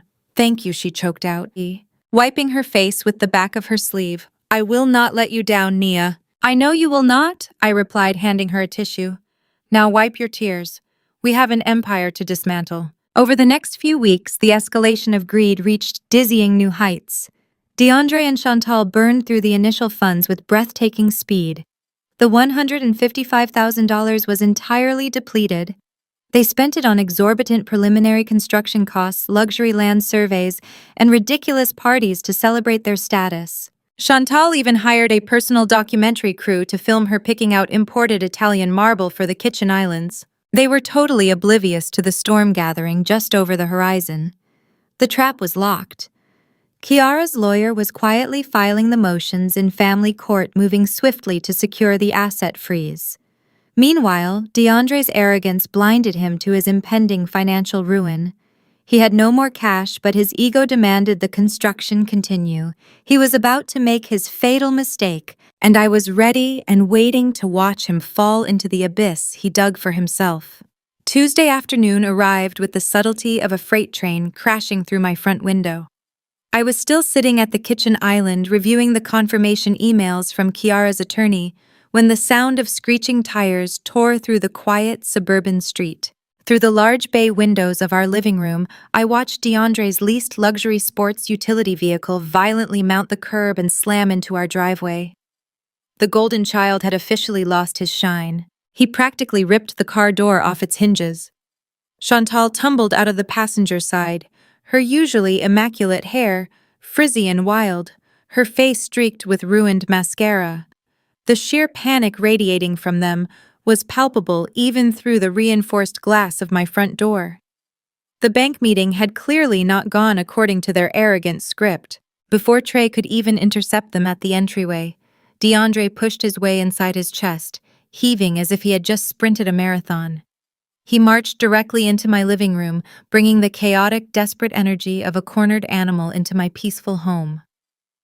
"We have a massive problem," DeAndre announced, his voice trembling with a mixture of rage and terror. He paced back and forth across my Persian rug, dragging his hands over his face. I slowly closed my laptop and stood up, smoothing down my maternity dress.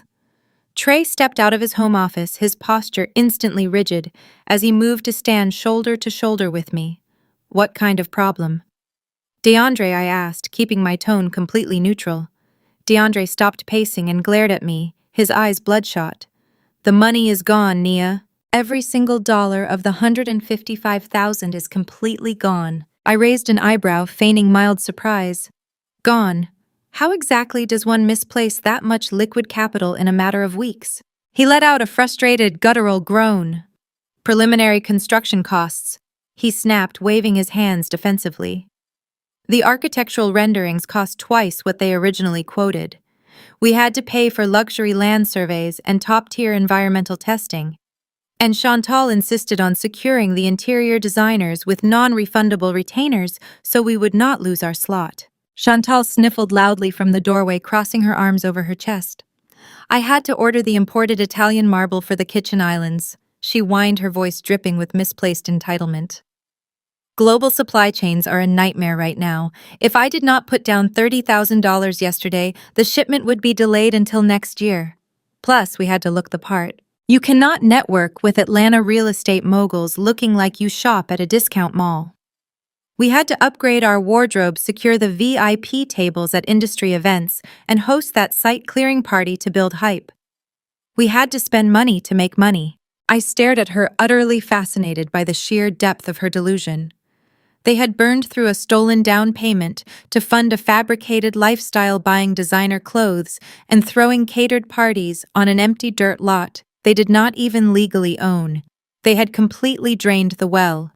"So you are broke," Trey stated bluntly, his deep voice slicing through their ridiculous excuses. "Why are you bringing your financial mismanagement into my living room?" "Because the commercial underwriter at First Atlanta Bank stalled the construction loan," DeAndre fired back, taking a threatening step toward my husband. "They reviewed the land lease from your stupid shell company, Nia. The bank manager flagged a bunch of restrictive covenants. He said my debt-to-income ratio is too high because of my last tech startup going under. And they refused to collateralize the loan against a tenant lease without a guarantor. I need $500,000 immediately just to break ground, or the city is going to pull my preliminary zoning permits."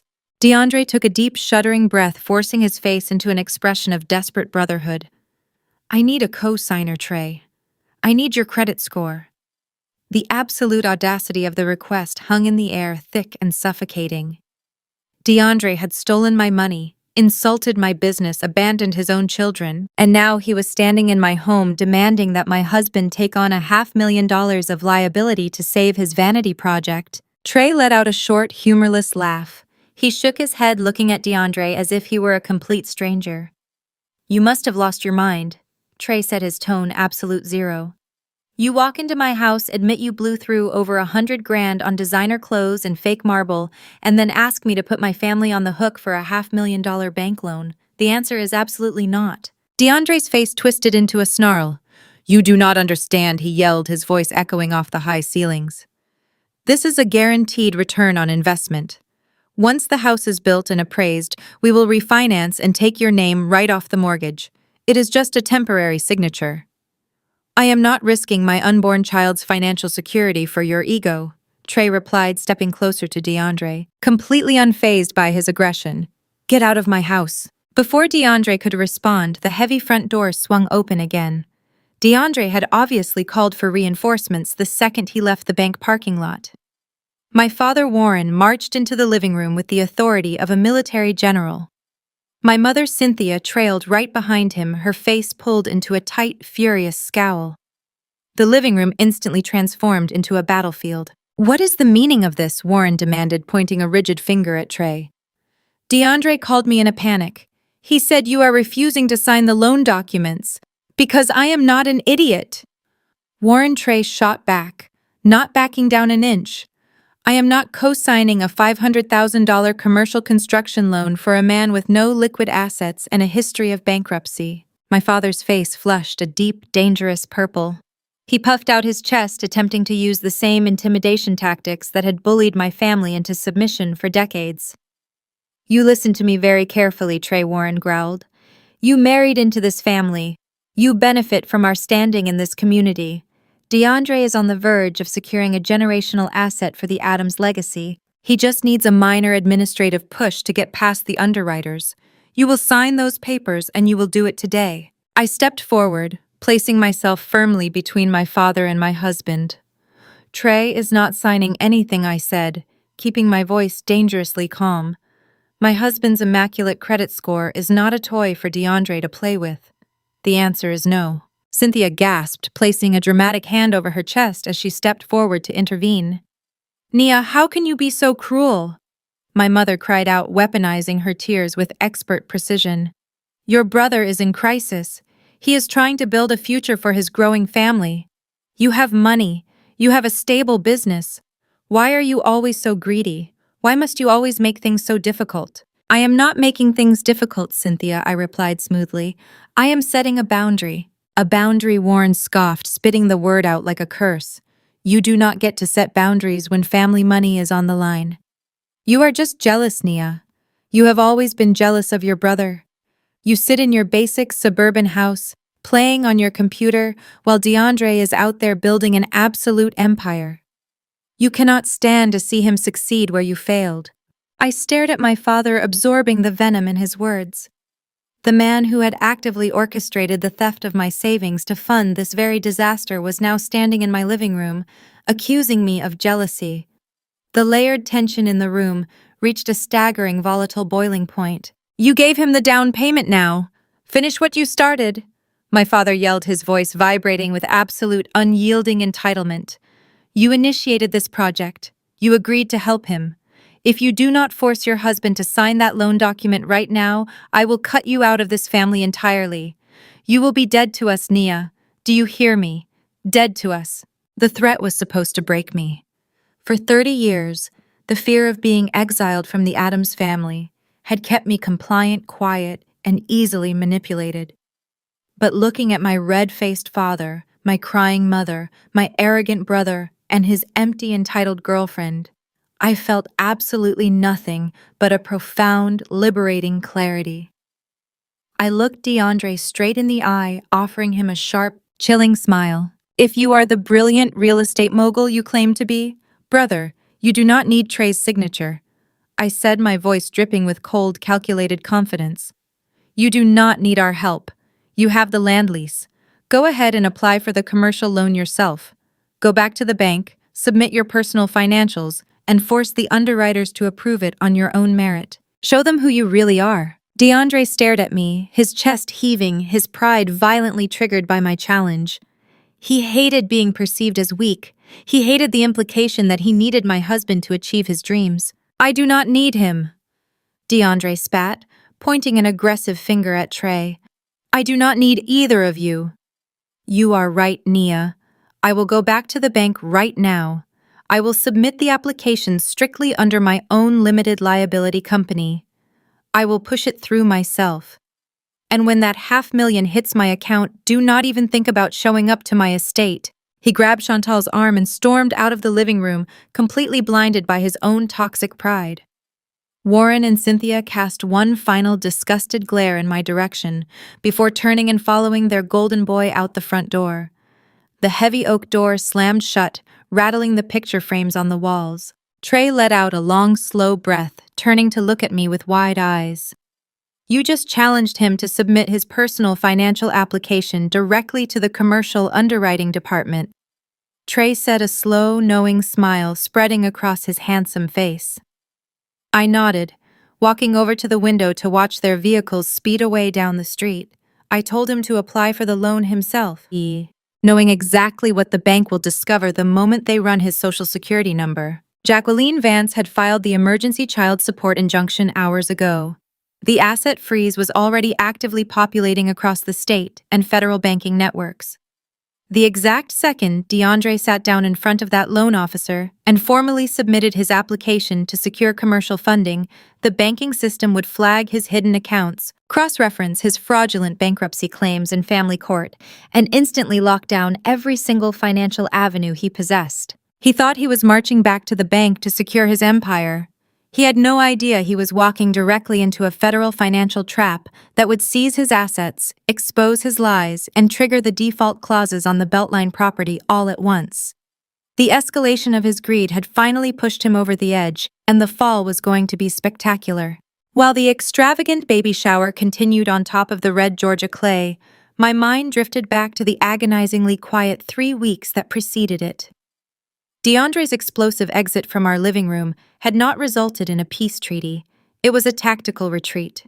He was busy playing a dangerous game of financial chicken with the commercial underwriters, and my parents were too furious with my lack of compliance to speak to me.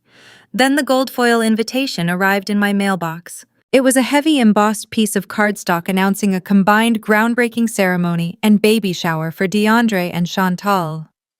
Apparently, Chantal had decided that simply breaking ground on a house they could not afford was not enough of a spectacle. She was also pregnant, a fact my mother had gleefully shared on social media, and Chantal demanded a dual celebration. The location listed on the invitation was the Beltline dirt lot itself. They were throwing a high society gala on a literal patch of mud. My phone rang less than an hour after I opened the envelope. It was my father. He did not say hello. He did not ask how my pregnancy was progressing. He delivered a flat, icy ultimatum. You and your husband will attend this ceremony. Warren commanded, his voice vibrating with absolute authority. You will show up, you will smile, and you will publicly support your brother.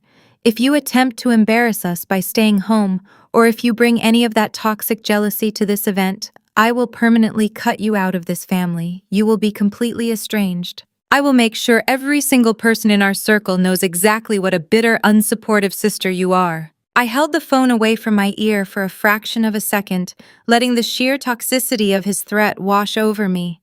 I did not argue. I did not defend myself. We will be there, Dad, I replied smoothly. We would not miss DeAndre's big day for the world. I hung up the phone and looked across the kitchen at Trey.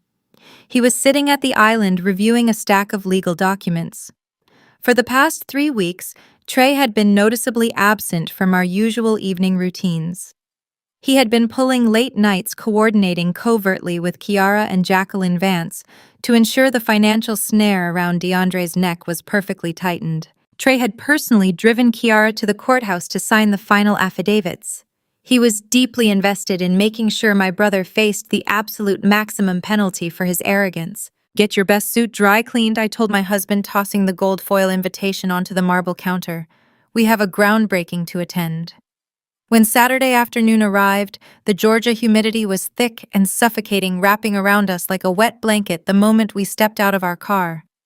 The Beltline lot was a chaotic clash of high-end luxury and industrial dirt. DeAndre and Chantal had hired a premium Atlanta event company to transform the barren red clay into a VIP lounge. Massive, stark white canvas tents had been erected to shield their faux elite guests from the blistering sun.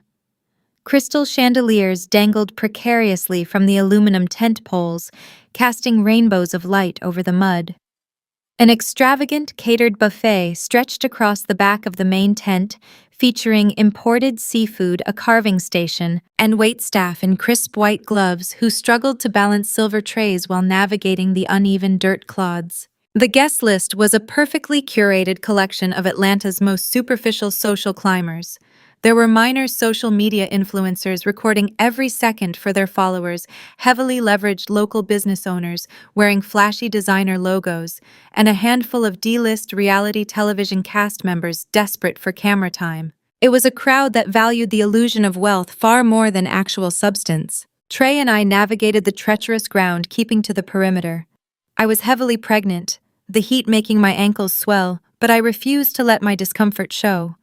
We found a small, secluded wrought iron table near the back of the tent, far away from the flashing cameras and the suffocating scent of expensive perfume. We sat quietly, observing the absolute absurdity of the spectacle unfolding before us. My father was holding court near the carving station, loudly boasting to an orthopedic surgeon about DeAndre's incredible real estate vision. My mother was floating through the crowd, pointing out the exact spot in the dirt where the grand foyer would supposedly be built. They were entirely submerged in the fantasy, high on the intoxicating fumes of unearned status. At the center of it all was Chantal. She wore a tight, blush-pink maternity gown that hugged her growing bump, a diamond tiara resting in her meticulously styled hair. She was holding a golden microphone, directing the event videographers to capture her best angles, while she posed next to a shiny, unused silver shovel adorned with a massive pink bow. DeAndre stood beside her, wearing a custom linen suit, completely oblivious to the fact that his bank accounts were currently being systematically frozen by a family court judge. Trey leaned over, his voice a low rumbling whisper against my ear. These people are entirely detached from reality. That buffet alone costs 10 grand. They are literally financing their own destruction. I rested my hand on my belly, feeling a strong kick. Let them enjoy the buffet, I murmured. It is their last meal as royalty. After an hour of mingling and posing for photographs, the string quartet stopped playing. Chantal tapped the golden microphone, the sharp feedback echoing through the massive white tents. The crowd of faux elites immediately hushed, turning their attention to the center stage. Thank you all so much for coming to celebrate the future of the Adams estate, Chantal cooed, her voice dripping with artificial southern charm. Today, we are not just breaking ground on our custom mansion, we are breaking ground on our family legacy. The crowd erupted into polite applause. DeAndre puffed out his chest, waving graciously. Before we officially dig the first shovel of dirt, Chantal continued, her eyes scanning the crowd until they locked onto me sitting at the back table. I want to take a moment to hand out a few special gifts. We have received so many beautiful baby shower presents today, but I believe in giving back. I believe in lifting up the women in my life who might be struggling. The atmosphere in the tent shifted. The superficial smiles tightened. The guests turned to follow her gaze, the sea of designer clothing parting to give her a clear line of sight to my table. Trey immediately stiffened beside me, his jaw clenching hard enough to crack bone. I placed a calming hand on his thigh, silently ordering him to stand down. This was my battlefield. Nia, please come up here, Chantal requested, her tone aggressively sweet. I did not rush. I stood up slowly, ensuring every single person in that tent saw my absolute lack of intimidation. I navigated the dirt path with measured, deliberate steps, my posture impeccably straight. When I reached the center of the tent, Chantal thrust a beautifully wrapped rectangular gift box into my hands. Go ahead, open it, she urged, holding the microphone close to her mouth so the entire party could hear every word. I pulled the silk ribbon and tore away the premium wrapping paper. Inside was a hardcover book. The bold, glaring title read, Financial Independence for Single Mothers. A collective shocked gasp rippled through the crowd. My mother visibly winced, but my father simply crossed his arms, watching me with a cold, unforgiving stare. Chantal placed a heavily manicured hand on my shoulder, feigning deep sympathy. We all know Trey has been working very late nights recently, Chantal broadcasted through the speakers, her voice echoing off the canvas walls. He has been missing dinners, skipping family events, and spending hours away from home. I know how hard it must be for you, Nia, being heavily pregnant while your husband is out living a separate life. But you need to prepare yourself for the inevitable. You need to be ready to stand on your own 2 feet when this marriage fails. We just want you to be financially independent, sweetie. She was publicly accusing Trey of having an affair. She was utilizing his strategic absences, those crucial hours he spent working with Kiara's legal team, to dismantle DeAndre's life as ammunition to humiliate me in front of Atlanta's social climbers. She wanted to break me down to establish herself as the supreme matriarch of the Addams family. DeAndre stood beside her, a smug, satisfied smirk playing on his lips. He thought he had won. He thought they had successfully put the jealous, bitter sister back in her place. I looked down at the book in my hands. The insult was incredibly calculated, designed to trigger a massive emotional breakdown. They expected me to cry. They expected me to throw the book, to scream, to cause a scene that would permanently validate their narrative of my mental instability. They expected me to prove my father right. Instead, I looked up from the book and stared directly into Chantal's eyes. I did not blink. I did not frown. I let a slow, chilling, incredibly knowing smile spread across my face. I reached over to a passing waiter's tray and picked up a crystal flute filled with sparkling cider. I took a slow, deliberate sip, letting the silence stretch until it became agonizing for everyone in the tent but me. The faux elites shifted uncomfortably, sensing a predator in the room, but unable to locate the threat. "Thank you so much for the thoughtful gift, Chantal," I said, my voice carrying clearly without the aid of a microphone. "It is incredibly insightful of you to focus on the financial realities of single motherhood today. You are absolutely right. Financial independence is vital. Every woman should know exactly whose name is on the deed to the ground beneath her feet, and exactly what happens when the bank freezes a fraudulent asset." Chantal's fake smile faltered. A brief flicker of genuine confusion crossed her face. DeAndre's smirk completely vanished, replaced by a sudden, intense paranoia. He recognized the tone in my voice. He had heard it the day I told him to apply for the loan himself. I tucked the condescending book under my arm and raised my glass of sparkling cider toward my brother and his clueless girlfriend. "Enjoy the groundbreaking." I continued, my smile widening into something genuinely terrifying. "I cannot wait to see what the commercial underwriters dig up. It is going to be a spectacular reveal." I turned my back on the silent, bewildered crowd and walked steadily back to my table. I sat down next to Trey, who was now fighting back a massive, triumphant grin. My parents looked completely furious, unsure of how to process my lack of a breakdown. Chantal stood frozen in the center of the dirt lot, the golden microphone hanging limply at her side. DeAndre stared at me, his chest rising and falling rapidly as panic finally began to set in. The band hesitantly resumed playing. The waitstaff resumed passing out expensive caviar.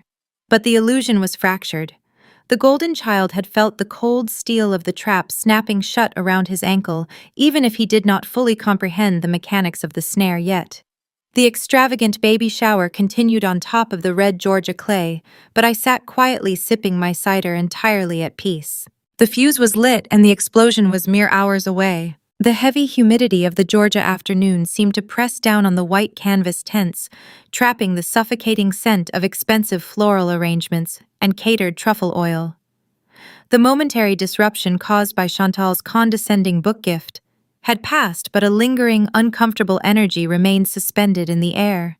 The curated crowd of Atlanta social climbers went back to picking at their Wagyu sliders, their eyes darting discreetly toward our secluded table. They were hungry for drama, but they were also desperate to maintain their proximity to what they believed was real wealth. DeAndre could feel the subtle shift in the atmosphere. His fragile ego operated like a radar for social validation, and the crowd's momentary hesitation was unacceptable to him. He needed to reclaim the absolute center of attention. He needed to remind everyone standing on that red dirt lot that he was the undisputed king of this fabricated empire. He stepped away from the ribbon-covered silver shovel and strode purposefully toward the open bar. He snatched a fresh crystal flute of imported champagne from a passing waiter, grabbed the golden microphone from Chantal, and marched back to the center of the main tent. He tapped a silver spoon against the delicate crystal. The sharp ringing sound cut through the low hum of the string quartet and the murmuring crowd. The guests obediently turned their attention toward him, their superficial smiles instantly snapping back into place. The videographers scrambled to adjust their lighting rigs, ensuring the golden boy was perfectly illuminated. "Thank you everyone for sharing this monumental afternoon with us." DeAndre began, his voice booming through the rented speakers. His tone was a masterful blend of practiced humility and overwhelming arrogance. Standing on this ground today, looking at all of you, I am reminded of what it truly takes to build a legacy from scratch. It takes vision. It takes relentless dedication. But most importantly, it takes a family that believes in you. My father, Warren, immediately puffed out his chest, stepping into the clear line of sight of the videographers. My mother, Cynthia, practically glowed, clasping her hands together in an exaggerated display of maternal pride. I did not get here by myself. DeAndre continued, his eyes scanning the crowd to ensure every single person was hanging on his every word. Building a generational estate like this, navigating the complexities of commercial real estate and luxury development, it requires serious financial backing. It requires investors who can see the big picture. And I am incredibly blessed to say that my primary investors are standing right here. He extended his free hand grandly toward my parents. The crowd dutifully shifted their gaze to Warren and Cynthia, breaking into polite, enthusiastic applause. I want to publicly thank my father and my mother for financing my dream. DeAndre declared, his voice ringing with absolute, unshakable entitlement. When others doubted my vision, when small-minded people tried to drag me down with their limitations, my parents stepped up. They provided the foundational capital for this entire project. They are the true architects of the Addams family empire. I sat perfectly still, my hands resting lightly on the cold wrought iron table. The sheer audacity of his speech was breathtaking. He was looking a crowd of 80 people dead in the eye and completely erasing my $155,000 contribution. He was actively rewriting history, painting my parents as the master financiers of a project. They had absolutely zero legal claim to using money they had aggressively bullied out of my savings account. My parents soaked up the applause like parched earth absorbing rain. They nodded graciously to the orthopedic surgeons and local influencers, entirely complicit in the theft of my money and the erasure of my hard work. They were playing their parts, perfectly validating DeAndre's delusion while publicly disowning my reality. But DeAndre could not simply take his unearned victory lap and step down. His narcissism required a victim. He needed to elevate himself by stepping directly on my neck. The applause died down, and DeAndre gripped the golden microphone a little tighter. His eyes found me sitting in the shadows at the back of the tent. A vicious, triumphant sneer spread across his face. Of course not.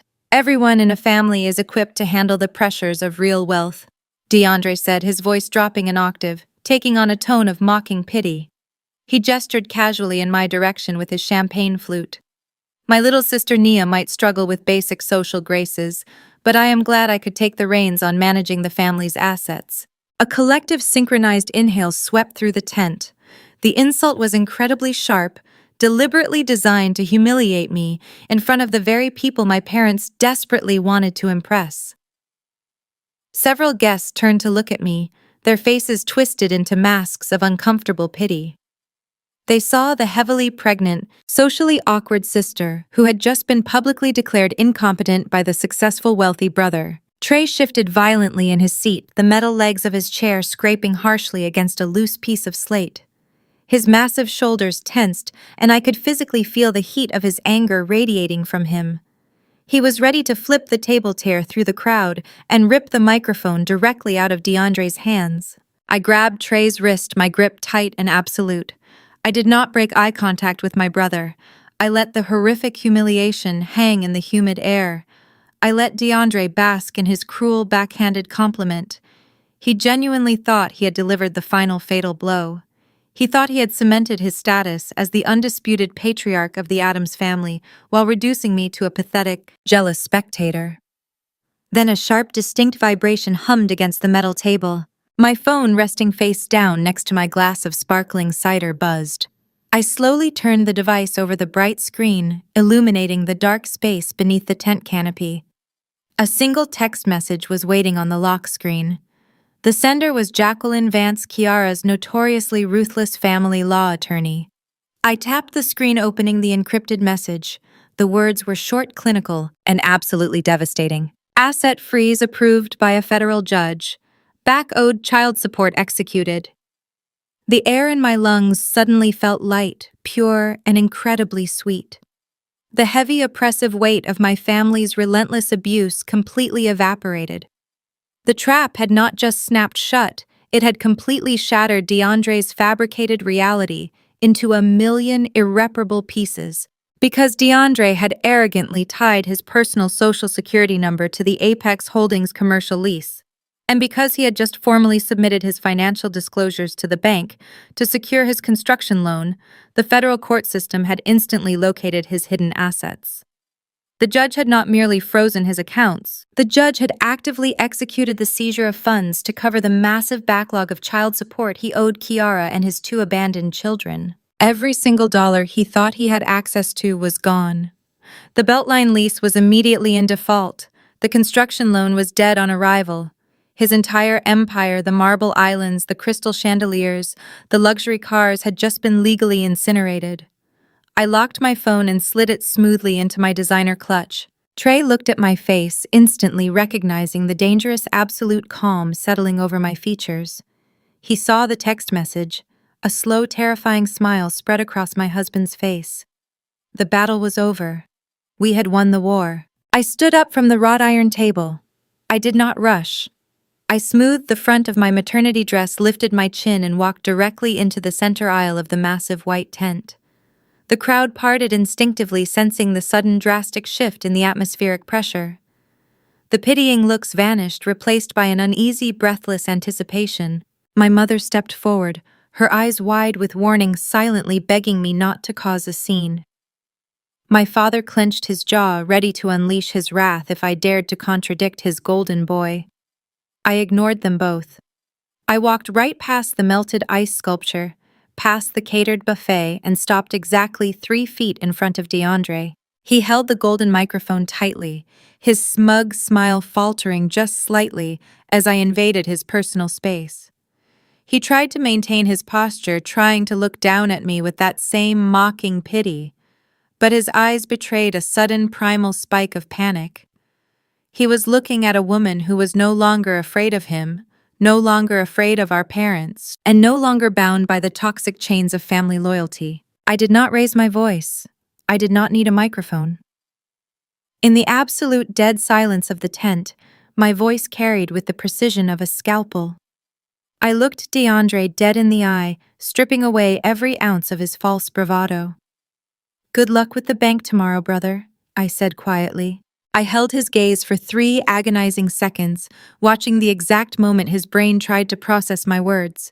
The confusion flickered first, followed rapidly by a cold, creeping dread. The specific mention of the bank, the institution he believed was going to hand him $500,000 in the morning, hit him like a physical blow. He opened his mouth to speak, to demand an explanation, to hurl another insult, but his vocal cords completely failed him. I did not wait for his response. I turned on my heel, linking my arm through Trey's, and began the long walk back out of the tent. Behind us, the silence was absolute. The string quartet sat frozen with their bows hovering over their instruments. The waitstaff stopped moving. My parents stood completely paralyzed, their faces masks of sheer, unadulterated bewilderment. Chantal stared at my retreating back, the book on financial independence entirely forgotten in her hands. The entire crowd of faux elites was completely baffled, struggling to understand how a woman who had just been publicly humiliated was walking away with the terrifying swagger of an absolute conqueror. We stepped off the red Georgia clay and onto the paved sidewalk of the Beltline, the suffocating heat of the tent giving way to a cool, refreshing evening breeze. DeAndre thought he was managing the family assets. He had absolutely no idea that by tomorrow morning he would be completely bankrupt, legally exposed, and locked out of the very dirt he had just thrown a party on. The groundbreaking ceremony was over, and the Addams family legacy was officially buried. The drive home from the Beltline was the most serene hour of my entire adult life. Trey held my hand across the center console, the silence in the car acting as a soothing balm after the toxic noise of the white canvas tents. But the quiet did not last long. My phone resting in the cup holder began to vibrate with an angry, relentless urgency. The screen lit up over and over again, flashing with incoming messages from DeAndre. The panic that had briefly registered on his face during our final exchange was now fully manifesting in digital form. I glanced down at this bright screen. His texts were a frantic, unhinged stream of consciousness. Why did you walk out like that? What did you mean by good luck with the bank? You better not be trying to sabotage my loan. It went from defensive to demanding in the span of 3 minutes. The commercial underwriter called my broker this afternoon and said they need to see more liquid reserves before final approval.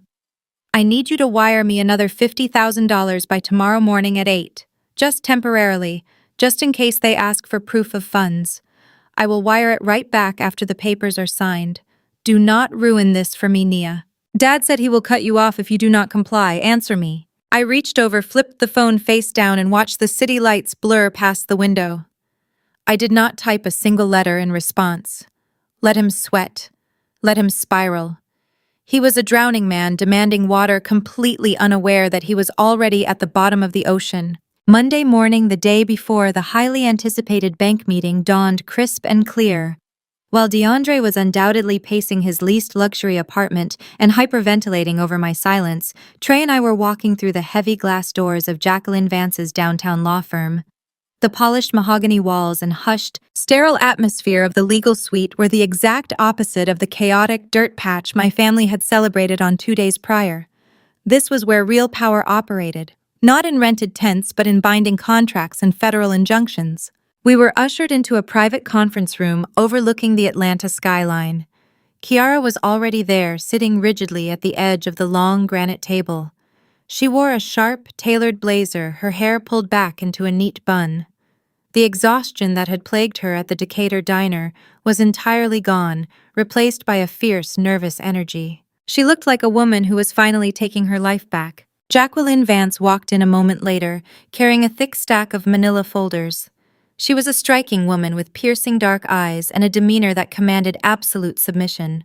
She did not exchange pleasantries or engage in small talk. She set the folders down, took her seat at the head of the table, and opened the master file.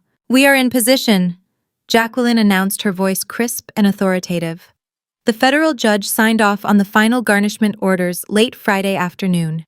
The asset freeze has successfully populated across all major banking networks.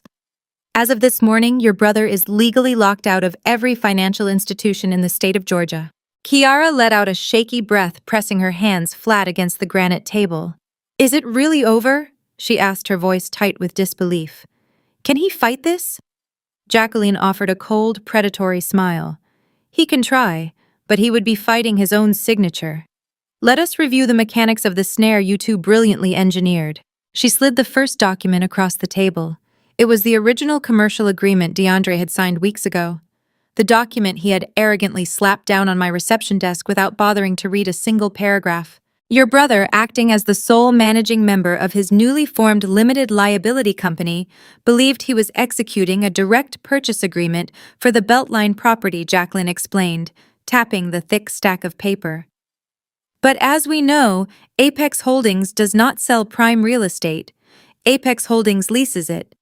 DeAndre signed a 99-year commercial land lease. He is a tenant. He owns absolutely nothing but the right to occupy the dirt provided he adheres to the stipulations of the contract. Trey leaned forward, crossing his arms over his chest. And because he is a narcissist who refuses to admit he does not know everything, he never hired his own legal counsel to review the terms. Exactly, Jacqueline confirmed. He was too eager to play the role of the self-made mogul. He saw the location, saw the price tag, and let his ego drive the pen. But the lease was only the foundation of the trap. The execution lies in Section 4, Paragraph 12. Jacqueline flipped to the middle of the document, highlighting a dense, heavily worded paragraph with a yellow marker. I had spent weeks drafting this exact clause with my own corporate lawyers before I ever handed the folder to DeAndre. This is a highly specific, legally binding escrow stipulation. Jacqueline continued, her eyes gleaming with professional satisfaction. It states that any and all funds routed to Apex Holdings, designated as a down payment or security deposit, are subject to an automatic, non-negotiable garnishment clause. By signing this agreement, the tenant expressly agrees that Apex Holdings retains the right to automatically divert those deposit funds to satisfy any outstanding court-ordered debts held by the signee. And it explicitly prioritizes one specific type of debt above all others. Child support, Kiara whispered, realizing the full magnitude of the trap for the first time. Child support, I confirmed, nodding slowly. I looked at Kiara, letting the sheer brilliance of the poetic justice wash over her. When DeAndre transferred that $155,000 to Apex Holdings, he thought he was securing his legacy. He thought he was buying his way into the Atlanta elite, using money our father had actively stolen from my business accounts. But the second that wire transfer cleared, the contract he signed legally triggered the hidden clause. Because he was over $80,000 in arrears on his court-mandated child support payments, and because Kiara had officially partnered with Apex Holdings, my holding company automatically seized his deposit to clear his debts. I explained the deep satisfaction settling heavily in my chest. Jacqueline slid a secondary document toward Kiara. It was a certified bank receipt. The $155,000 he transferred to Apex was instantly broken down and dispersed. $82,000 was immediately routed into an irrevocable, protected trust exclusively established for your two children. He literally paid his own child support arrears in full, in a single lump sum, thinking he was buying a luxury mansion for his mistress. Kiara covered her mouth with her hand, a strangled sob escaping her throat. She stared at the bank receipt, the proof that her children's future was finally secure, funded by the very man who had abandoned them. For years he had cried poverty to the judges. He had hidden behind shell companies and cash businesses, forcing her to work double shifts just to keep a roof over their heads. And in one arrogant sweeping stroke of a pen, he had handed over everything he owed them. "What about the rest of the money?" Trey asked, his eyes tracking the remaining balance on the spreadsheet. The deposit was $155,000. Jacqueline flipped to the next page. The remainder of the funds, approximately $73,000, was designated as a non-refundable security deposit for the 99-year lease. However, because DeAndre's assets are now federally frozen due to his ongoing attempts to hide revenue, he is already in breach of the lease terms. Apex Holdings has officially retained the security deposit as a penalty for breach of contract. I smiled, thinking of my mother's voice echoing across the patio demanding I sacrifice for the family. My father had brazenly taken my money to fund his golden boy. But through the tight, unforgiving jaws of contract law, I had legally recovered every single cent. My original investment was safely back in my accounts, and DeAndre's children were fully provided for. Tomorrow morning at 10 o'clock, Jacqueline said, closing the master file and folding her hands on the table. Your brother will walk into First Atlanta Bank. He will sit down with the senior commercial underwriter. He will hand over his social security number and his corporate tax identification number to secure his $500,000 construction loan. And what exactly will the underwriter see? I asked, already knowing the answer, but desperately wanting to hear it spoken aloud. Jacqueline leaned back in her leather chair, her expression perfectly stoic. They will see a man with absolutely zero liquid assets. They will see a federally mandated asset freeze triggered by extreme child support delinquency. They will see a highly restrictive commercial land lease that is currently in default. They will see a massive, undeniable liability. The bank will not just reject his loan application, they will permanently flag him in the financial system as a high-risk, fraudulent applicant. He will never secure commercial or personal financing in this state ever again. The sheer finality of it was staggering. DeAndre had spent his entire life failing upward, protected by my parents' aggressive wealth and their desperate need to maintain appearances. He had destroyed Kiara's credit, abandoned his responsibilities, and tried to bleed my future dry just to stroke his own ego. But he had finally run out of runway. Trey reached under the table, squeezing my knee with fierce, silent pride. Kiara wiped her eyes, sitting up straighter, her shoulders dropping years of accumulated stress. He is going to call Warren and Cynthia the second the bank rejects him. Kiara noted, her voice steady and factual. He is going to demand they bail him out. He is going to expect your father to write a $500,000 check to save face. I stood up from the conference table, gathering my purse and adjusting my coat. Let him call them, I said, looking out the massive glass window at the sprawling city skyline. Let my father try to write a check. The beauty of a federal asset freeze is that it taints any incoming capital.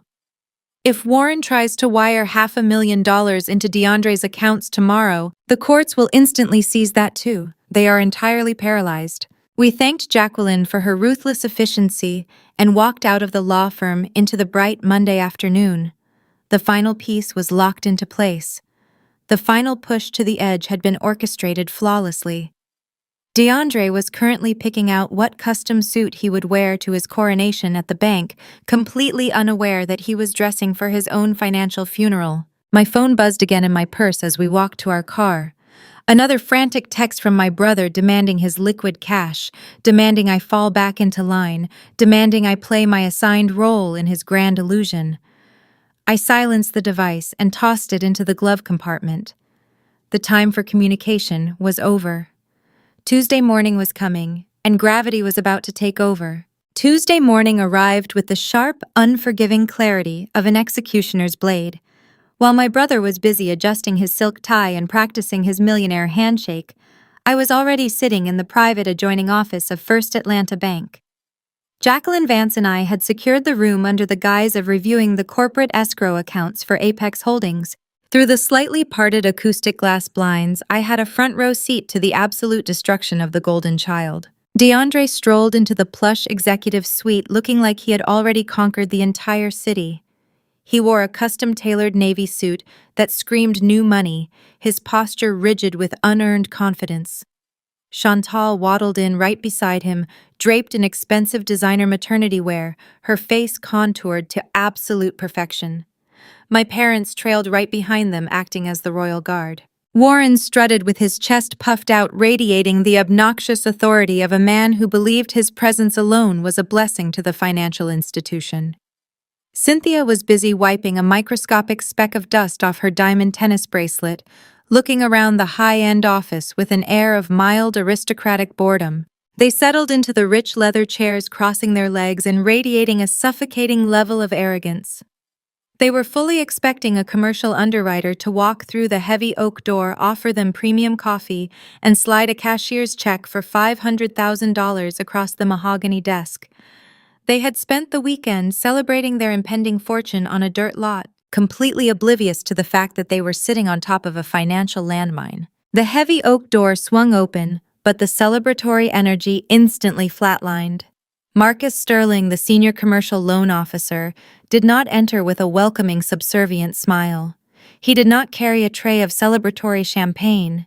He walked in holding a very thin, very bleak-looking manila folder. He looked deeply confused and profoundly uncomfortable. He took his seat opposite my family, folded his hands deliberately over the file, and let out a long, strained breath.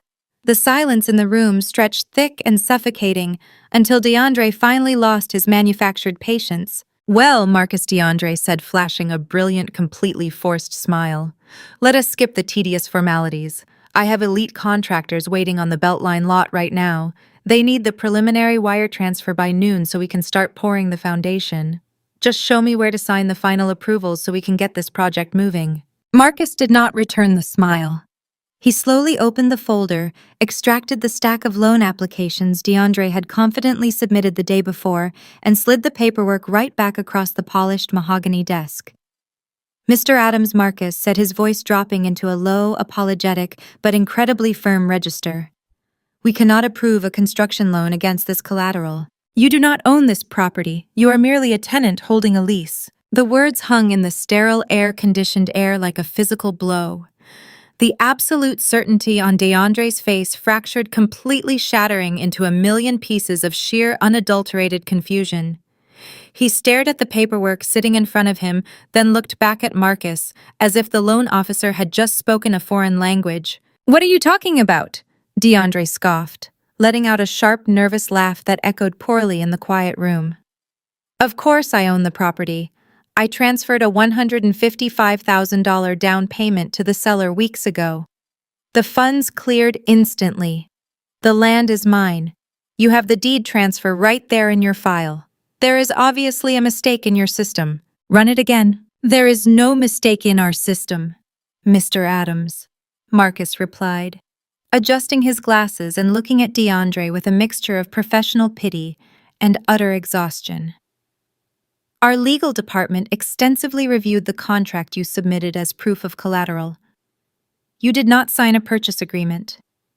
You signed a 99-year commercial land lease with a corporate entity known as Apex Holdings. You have absolutely no equity in that dirt. You are a renter. And First Atlanta Bank does not underwrite $500,000 construction loans to renters who do not hold the deed to the land they intend to build on. DeAndre exploded. He violently kicked his heavy leather chair back and slammed both of his hands flat against the mahogany desk. The sharp, violent crack echoed through the glass walls. That is a lie, DeAndre screamed, his voice cracking with hysterical, unhinged rage.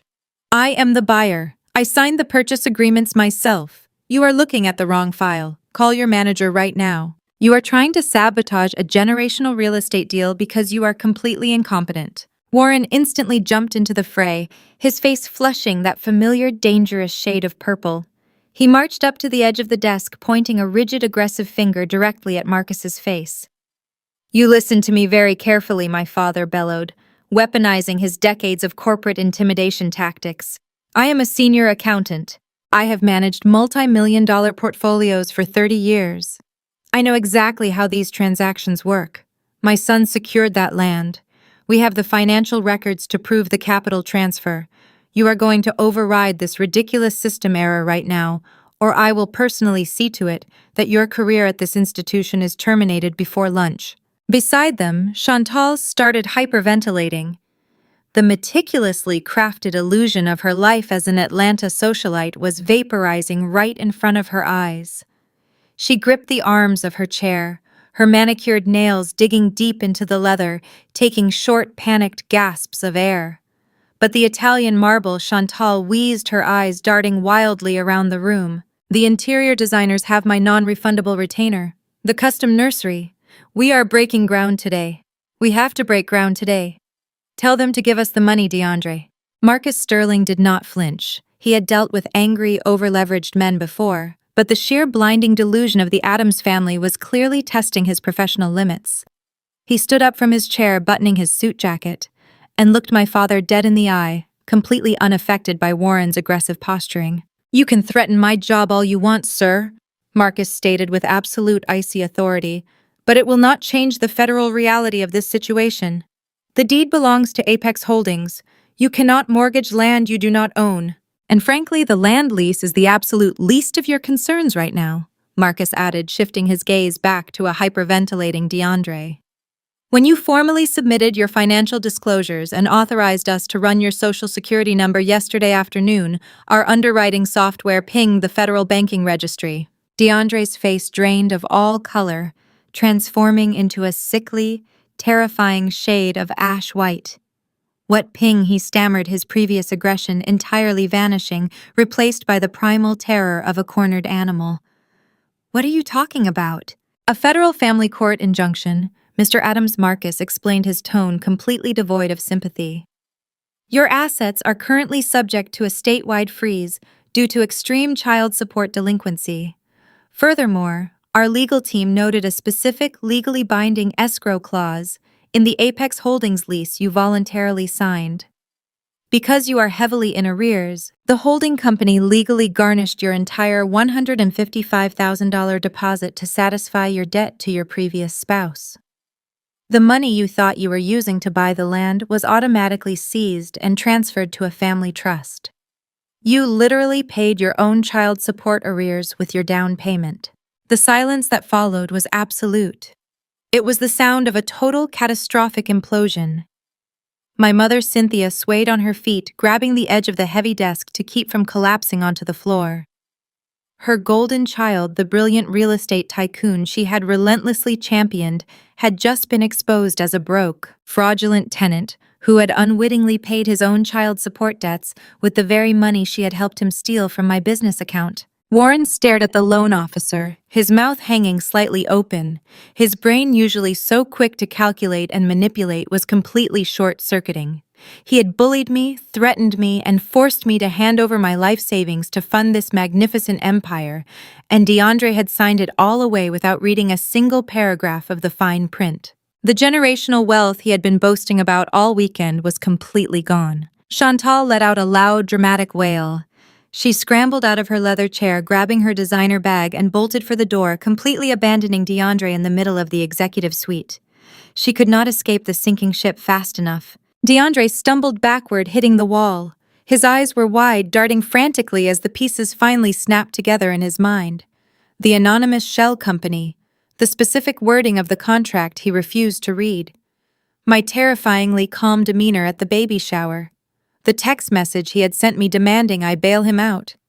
He looked up, his gaze tracking across the room until it locked onto the acoustic glass blinds separating his living nightmare from my sanctuary. Through the narrow slats, I held his gaze. I did not smile. I did not gloat. I simply sat perfectly still, radiating the cold, absolute certainty of a woman who had just reclaimed everything that was rightfully hers. DeAndre knew exactly who owned Apex Holdings. He knew exactly who had orchestrated his spectacular downfall. He opened his mouth to scream my name, but only a pathetic, broken gasp escaped his lips. The golden child had finally met gravity, and the impact was absolutely terminal. While the extravagant baby shower continued on top of the red Georgia clay, my mind drifted back to the agonizingly quiet 3 weeks that preceded it. DeAndre's explosive exit from our living room had not resulted in a peace treaty. It was a tactical retreat. He was busy playing a dangerous game of financial chicken with the commercial underwriters, and my parents were too furious with my lack of compliance to speak to me. Then the gold foil invitation arrived in my mailbox. It was a heavy, embossed piece of cardstock announcing a combined groundbreaking ceremony and baby shower for DeAndre and Chantal. Apparently, Chantal had decided that simply breaking ground on a house they could not afford was not enough of a spectacle. She was also pregnant, a fact my mother had gleefully shared on social media, and Chantal demanded a dual celebration. The location listed on the invitation was the Beltline dirt lot itself. They were throwing a high society gala on a literal patch of mud. My phone rang less than an hour after I opened the envelope. It was my father. He did not say hello. He did not ask how my pregnancy was progressing. He delivered a flat, icy ultimatum. You and your husband will attend this ceremony, Warren commanded, his voice vibrating with absolute authority. You will show up, you will smile, and you will publicly support your brother. If you attempt to embarrass us by staying home, or if you bring any of that toxic jealousy to this event, I will permanently cut you out of this family. You will be completely estranged. I will make sure every single person in our circle knows exactly what a bitter, unsupportive sister you are. I held the phone away from my ear for a fraction of a second, letting the sheer toxicity of his threat wash over me. I did not argue. I did not defend myself. We will be there, Dad, I replied smoothly. We would not miss DeAndre's big day for the world. I hung up the phone and looked across the kitchen at Trey. He was sitting at the island reviewing a stack of legal documents. For the past 3 weeks, Trey had been noticeably absent from our usual evening routines. He had been pulling late nights coordinating covertly with Kiara and Jacqueline Vance to ensure the financial snare around DeAndre's neck was perfectly tightened. Trey had personally driven Kiara to the courthouse to sign the final affidavits. He was deeply invested in making sure my brother faced the absolute maximum penalty for his arrogance. Get your best suit dry cleaned, I told my husband, tossing the gold foil invitation onto the marble counter. We have a groundbreaking to attend. When Saturday afternoon arrived, the Georgia humidity was thick and suffocating, wrapping around us like a wet blanket the moment we stepped out of our car.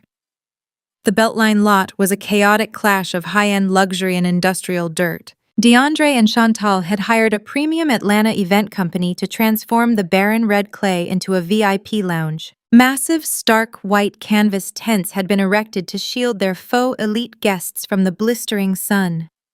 Crystal chandeliers dangled precariously from the aluminum tent poles, casting rainbows of light over the mud.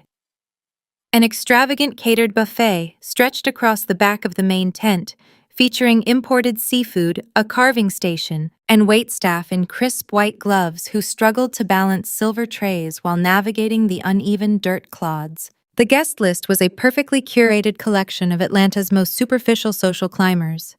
There were minor social media influencers recording every second for their followers, heavily leveraged local business owners wearing flashy designer logos, and a handful of D-list reality television cast members desperate for camera time. It was a crowd that valued the illusion of wealth far more than actual substance. Trey and I navigated the treacherous ground, keeping to the perimeter. I was heavily pregnant, the heat making my ankles swell, but I refused to let my discomfort show. We found a small, secluded wrought iron table near the back of the tent, far away from the flashing cameras and the suffocating scent of expensive perfume. We sat quietly, observing the absolute absurdity of the spectacle unfolding before us. My father was holding court near the carving station, loudly boasting to an orthopedic surgeon about DeAndre's incredible real estate vision. My mother was floating through the crowd, pointing out the exact spot in the dirt where the grand foyer would supposedly be built. They were entirely submerged in the fantasy, high on the intoxicating fumes of unearned status. At the center of it all was Chantal. She wore a tight blush pink maternity gown that hugged her growing bump, a diamond tiara resting in her meticulously styled hair. She was holding a golden microphone, directing the event videographers to capture her best angles, while she posed next to a shiny, unused silver shovel adorned with a massive pink bow. DeAndre stood beside her, wearing a custom linen suit, completely oblivious to the fact that his bank accounts were currently being systematically frozen by a family court judge. Trey leaned over, his voice a low, rumbling whisper against my ear. These people are entirely detached from reality. That buffet alone cost 10 grand. They are literally financing their own destruction. I rested my hand on my belly, feeling a strong kick. Let them enjoy the buffet, I murmured. It is their last meal as royalty. After an hour of mingling and posing for photographs, the string quartet stopped playing. Chantal tapped the golden microphone, the sharp feedback echoing through the massive white tents. The crowd of faux elites immediately hushed, turning their attention to the center stage. Thank you all so much for coming to celebrate the future of the Adams estate, Chantal cooed, her voice dripping with artificial southern charm. Today we are not just breaking ground on our custom mansion, we are breaking ground on our family legacy. The crowd erupted into polite applause. DeAndre puffed out his chest, waving graciously. Before we officially dig the first shovel of dirt, Chantal continued, her eyes scanning the crowd until they locked onto me, sitting at the back table. I want to take a moment to hand out a few special gifts. We have received so many beautiful baby shower presents today, but I believe in giving back. I believe in lifting up the women in my life who might be struggling. The atmosphere in the tent shifted. The superficial smiles tightened. The guests turned to follow her gaze, the sea of designer clothing parting to give her a clear line of sight to my table. Trey immediately stiffened beside me, his jaw clenching hard enough to crack bone. I placed a calming hand on his thigh, silently ordering him to stand down. This was my battlefield. Nia, please come up here, Chantal requested, her tone aggressively sweet. I did not rush. I stood up slowly, ensuring every single person in that tent saw my absolute lack of intimidation. I navigated the dirt path with measured, deliberate steps, my posture impeccably straight. When I reached the center of the tent, Chantal thrust a beautifully wrapped rectangular gift box into my hands. Go ahead, open it, she urged, holding the microphone close to her mouth so the entire party could hear every word. I pulled the silk ribbon and tore away the premium wrapping paper. Inside was a hardcover book. The bold, glaring title read, Financial Independence for Single Mothers. A collective shocked gasp rippled through the crowd. My mother visibly winced, but my father simply crossed his arms, watching me with a cold, unforgiving stare. Chantal placed a heavily manicured hand on my shoulder, feigning deep sympathy. We all know Trey has been working very late nights recently, Chantal broadcasted through the speakers, her voice echoing off the canvas walls. He has been missing dinners, skipping family events, and spending hours away from home.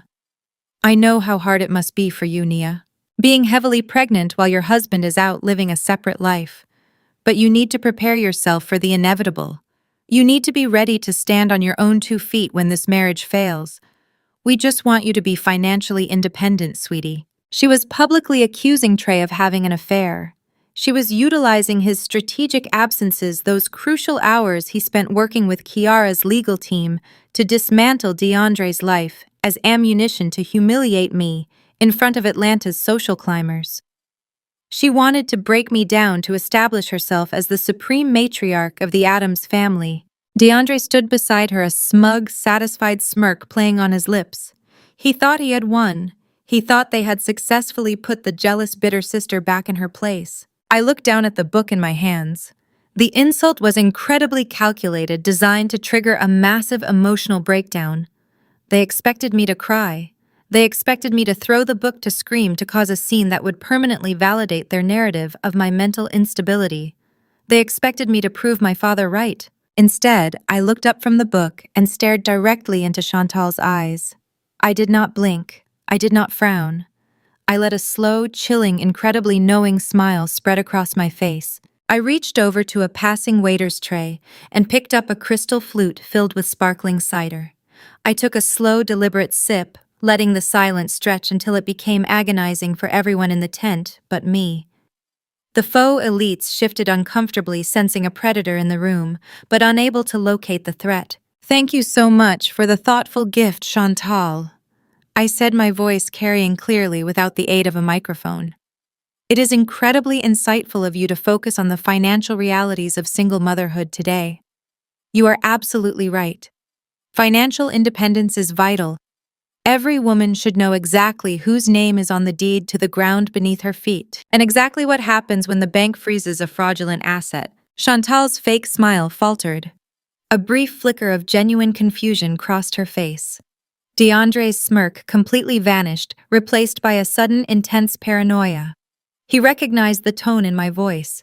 He had heard it the day I told him to apply for the loan himself.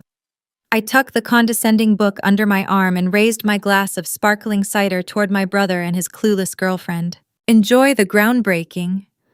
I continued, my smile widening into something genuinely terrifying. "I cannot wait to see what the commercial underwriters dig up. It is going to be a spectacular reveal." I turned my back on the silent, bewildered crowd and walked steadily back to my table. I sat down next to Trey, who was now fighting back a massive, triumphant grin.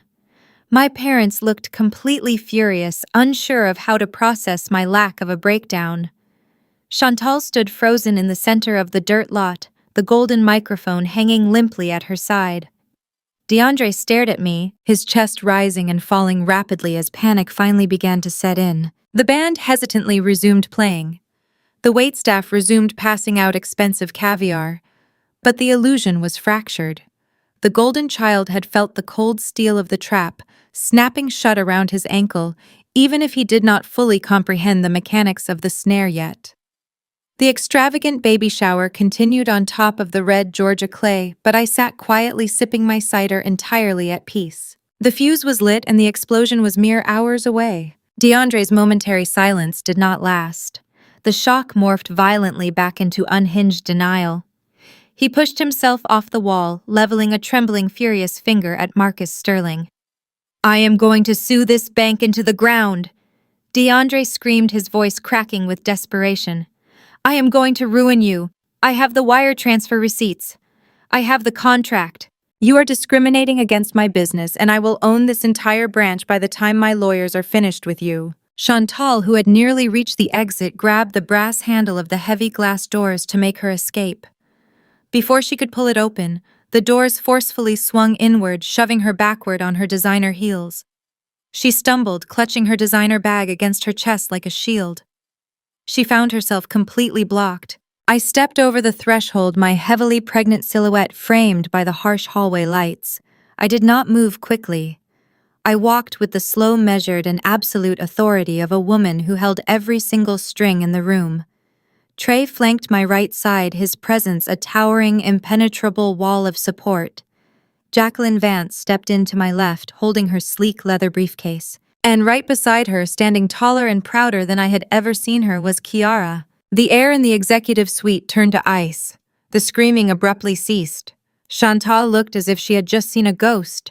Her face drained of all color as she backed away from the doorway and shrank into the corner of the room.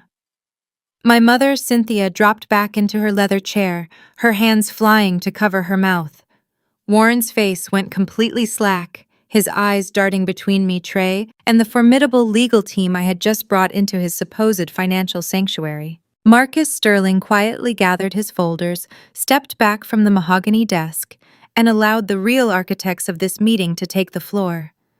I walked directly to the center of the room. DeAndre was frozen, his mouth opening and closing like a suffocating fish, unable to process the absolute nightmare unfolding in front of him. I reached into my designer tote bag, extracted a thick certified legal document, bound in a blue cover, and tossed it casually onto the center of the polished mahogany desk. The heavy thud of the paper hitting the wood sounded like a gavel coming down. "Let me clear up the confusion for you, DeAndre," I said smoothly, my voice completely devoid of anger or malice. "I am Apex Holdings. I am Apex." The words hung in the air, echoing off the glass walls. DeAndre stared at me, his eyes wide and uncomprehending. "I formed the holding company 3 years ago to manage the commercial assets generated by my digital public relations agency." I continued, pacing slowly across the front of the desk. "I am the sole managing director. I am the landlord. And I bought that Beltline property entirely in cash 36 months ago. You did not secure a generational asset, brother. You leased a dirt lot from your little sister." The silence that followed was absolute and deafening. I watched the reality of the situation crash over my father. Warren, the man who had spent his entire life boasting about his superior accounting skills and financial literacy, realized he had been completely outmaneuvered. He had bullied me into transferring my own savings to fund his son, entirely unaware that I had engineered a closed loop. He had literally handed my money right back to me legally, bound by a contract he was too arrogant to review. Warren's face turned a sickening shade of gray. He looked down at the floor, absolutely humiliated. My mother let out a small, breathless whimper. The golden boy narrative she had fiercely protected had just been publicly slaughtered. She looked at DeAndre, waiting for him to fight back, waiting for him to produce some brilliant counterattack. But DeAndre had nothing. His knees buckled slightly and he gripped the back of a chair to stay upright. His brain was violently rejecting the truth, clinging desperately to the only piece of the puzzle he thought he still controlled. "But the money," DeAndre stammers, his voice a pathetic, reedy whisper. "The $155,000. I wired it. The bank confirmed it. I paid you the down payment. You have to give it back. If you own the company, you have to return my money right now so I can fix this." I stopped pacing. I looked at him, absorbing the absolute pathetic desperation radiating from his entire body. I smiled a genuine warm smile and turned my head toward the door. "I did not take your money, DeAndre," I replied softly. I stepped aside, leaving a clear line of sight between my brother and his ex-wife. Kiara stepped forward, her posture immaculate. She did not look exhausted anymore. She looked like a warrior who had just watched her enemy surrender his sword. She walked up to the mahogany desk, holding a stack of court-certified documents bearing the heavy seal of the Federal Family Court. She dropped the child support settlement papers directly on top of my property deed.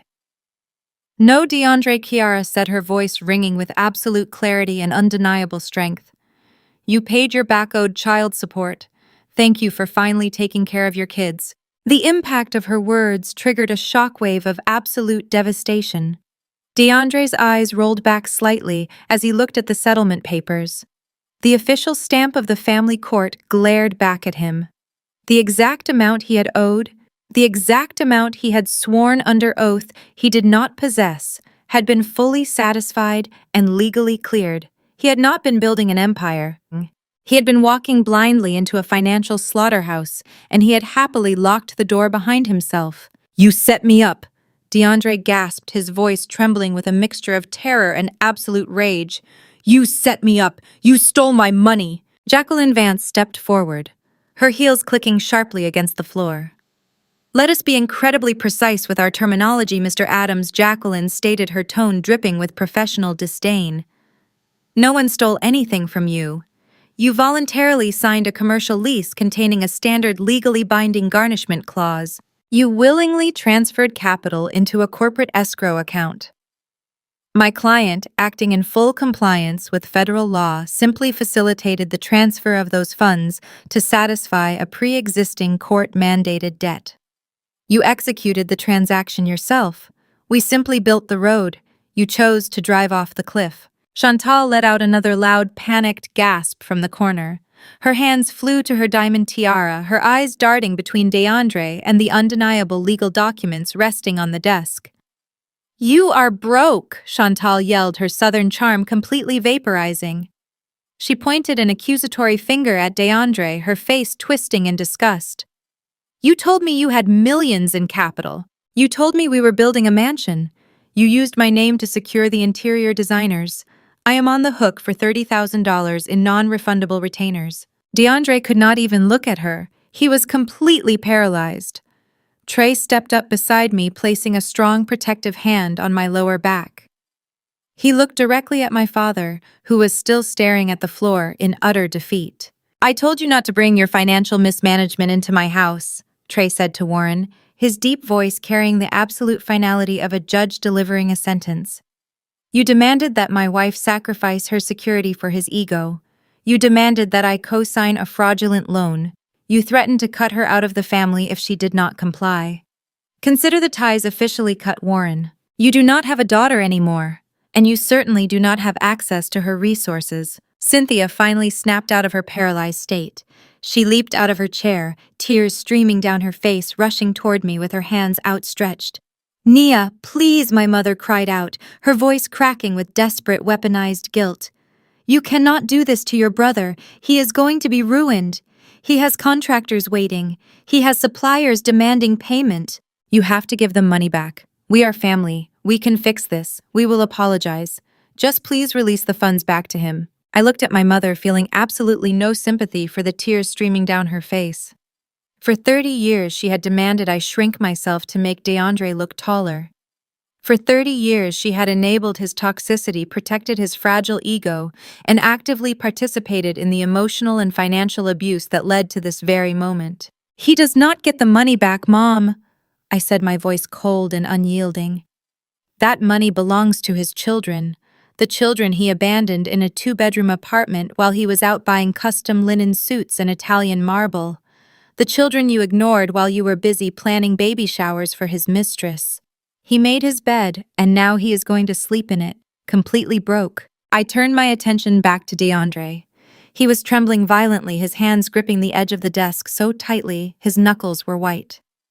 "There is one last piece of business we need to address, DeAndre," I stated smoothly. "As the managing director of Apex Holdings, I am formally notifying you that your 99-year land lease is officially in default. You breached the financial covenants the moment the federal court froze your assets." I picked up my property deed, leaving the child support settlement papers sitting alone on the desk. "You have 24 hours to remove your ridiculous white tents, your catered buffet tables, and your shiny silver shovels from my property," I commanded, locking eyes with him.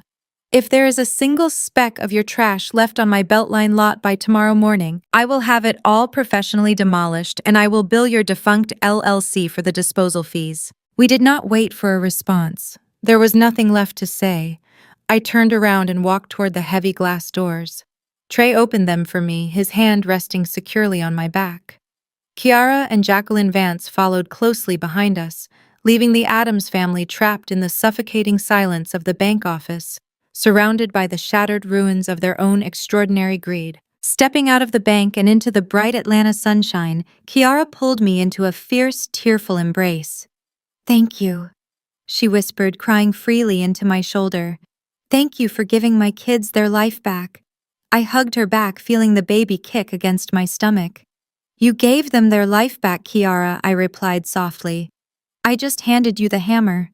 We walked toward our cars, leaving the bank and the toxic legacy of my family far behind. The war was officially over. I had protected my business, secured my future, and delivered absolute, undeniable justice. The golden child had fallen, and I had never felt more powerful. We had barely crossed the threshold of the executive suite, making our way into the sprawling, sunlit marble lobby of First Atlanta Bank when the heavy oak doors violently burst open behind us. The sharp, aggressive smack of the wood hitting the wall echoed across the vaulted ceiling, drawing the startled attention of tellers and security guards. Warren marched out into the grand lobby, his face a mottled, dangerous shade of purple. He was breathing heavily, his fists clenched so tightly his knuckles were stark white.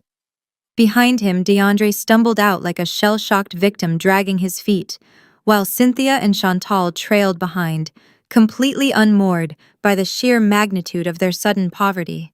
"You traitor," Warren bellowed, his voice booming across the polished marble floors. I stopped walking and turned around slowly, my expression completely neutral. "You absolute fraud," my father screamed, closing the distance between us with aggressive, heavy footsteps. "You think you can trick your own flesh and blood and just walk away? You set your own brother up for financial ruin. You are a bitter, ungrateful child, and I am going to have your holding company investigated by the state. I am going to sue you for fraud, Nia. I will dismantle your public relations agency piece by piece until you have nothing left." I let him scream. I let his voice bounce off the high ceilings, allowing every single patron and employee in the bank to witness the true, unmasked character of Warren Adams. He was throwing a desperate, infantile tantrum, flailing blindly, because his lifelong strategy of intimidation had finally been rendered completely useless. I did not have to say a single word.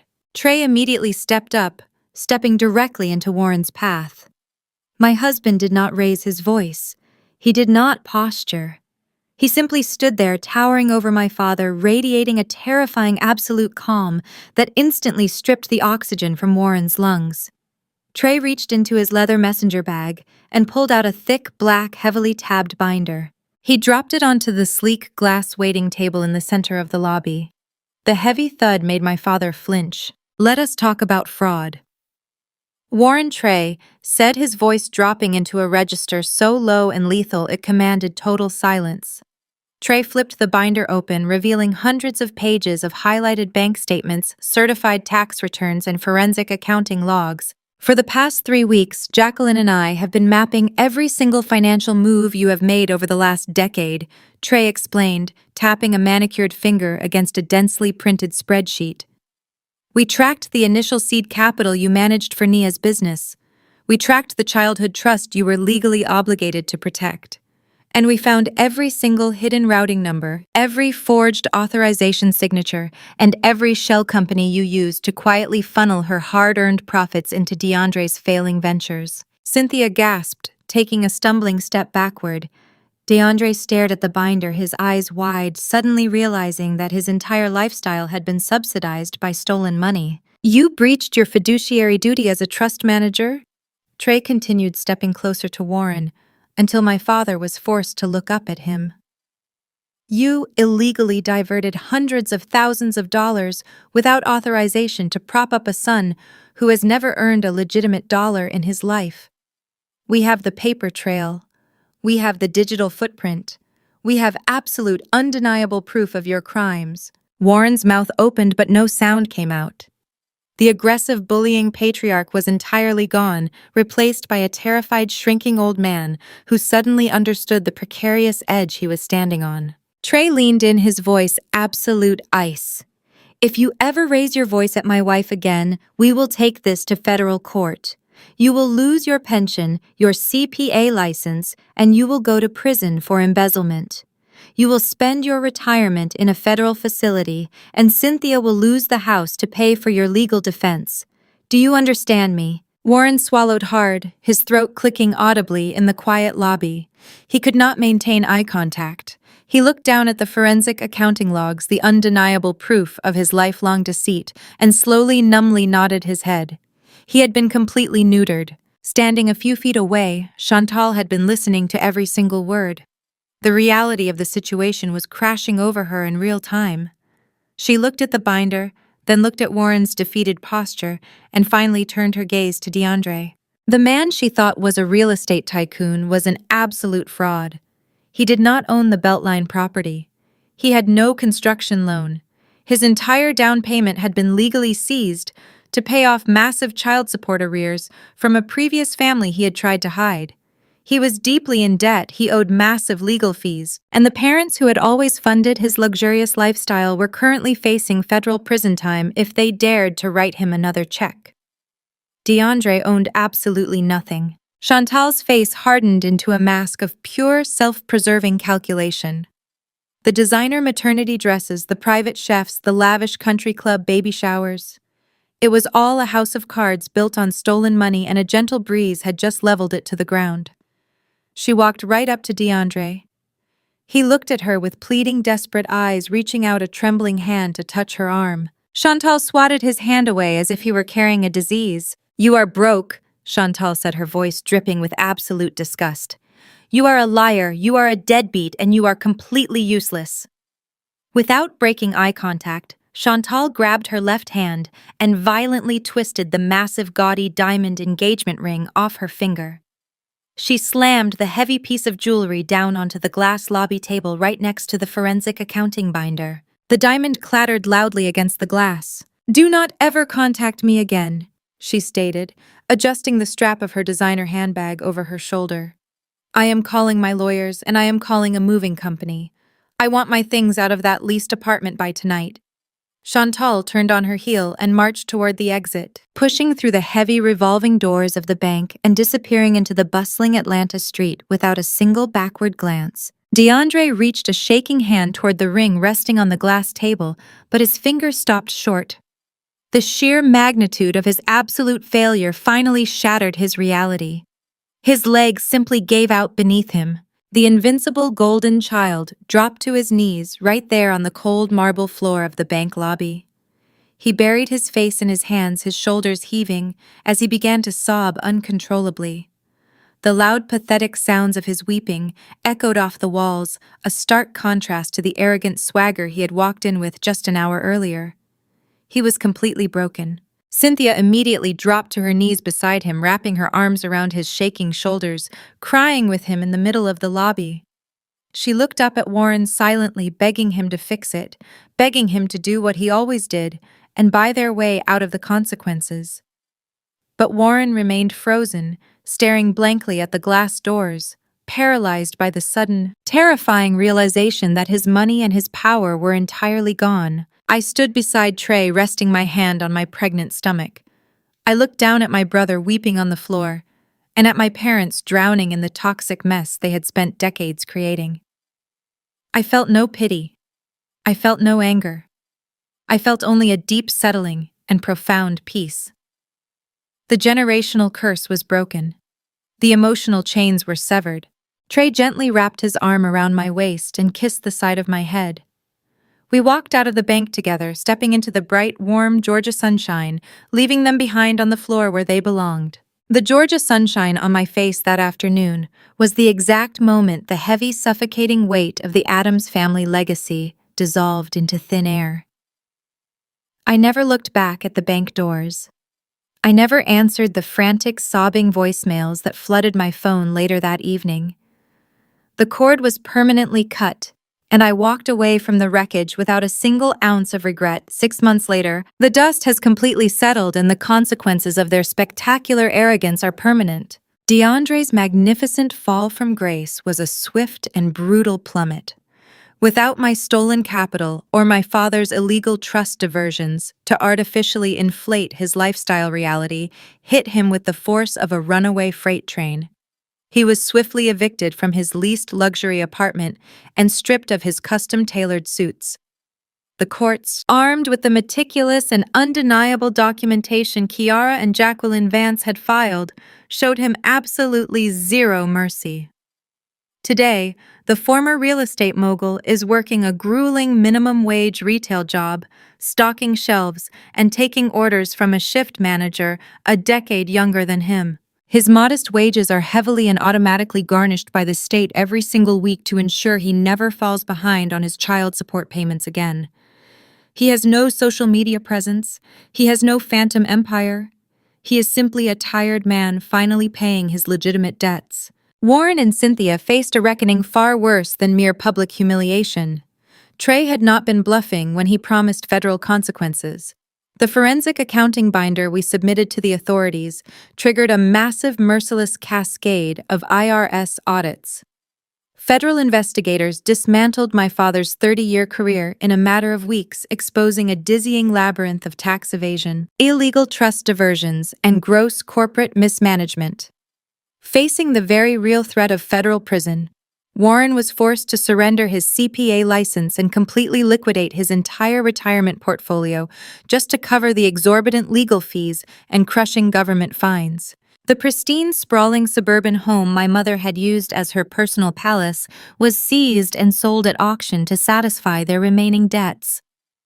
They now live in a cramped, outdated two-bedroom apartment on the industrial outskirts of the city. Their prestigious country club memberships were instantly revoked. Their high society friends immediately stopped returning their calls, treating their sudden financial ruin like a highly contagious disease. Cynthia spends her days trapped in a tiny, dimly lit living room, completely alienated from the elite social circles she once ruled with an iron fist. Warren sits in absolute silence beside her, stripped of the wealth, the title, and the power he routinely used to abuse his own daughter. They have nothing left but each other, and the bitter memory of what they threw away. But while their manufactured world collapsed into dust, my reality flourished. I stand today on the exact spot of red Georgia clay where Chantal once held her ridiculous superficial baby shower. But there are no cheap canvas tents or faux elites here anymore. The Beltline property has been completely transformed into a stunning modern two-story commercial complex. The sleek glass and steel structure gleams in the morning sun, representing everything I built with my own hands, my own vision, and my own capital. The entire ground floor houses the expansive new headquarters of my public relations agency.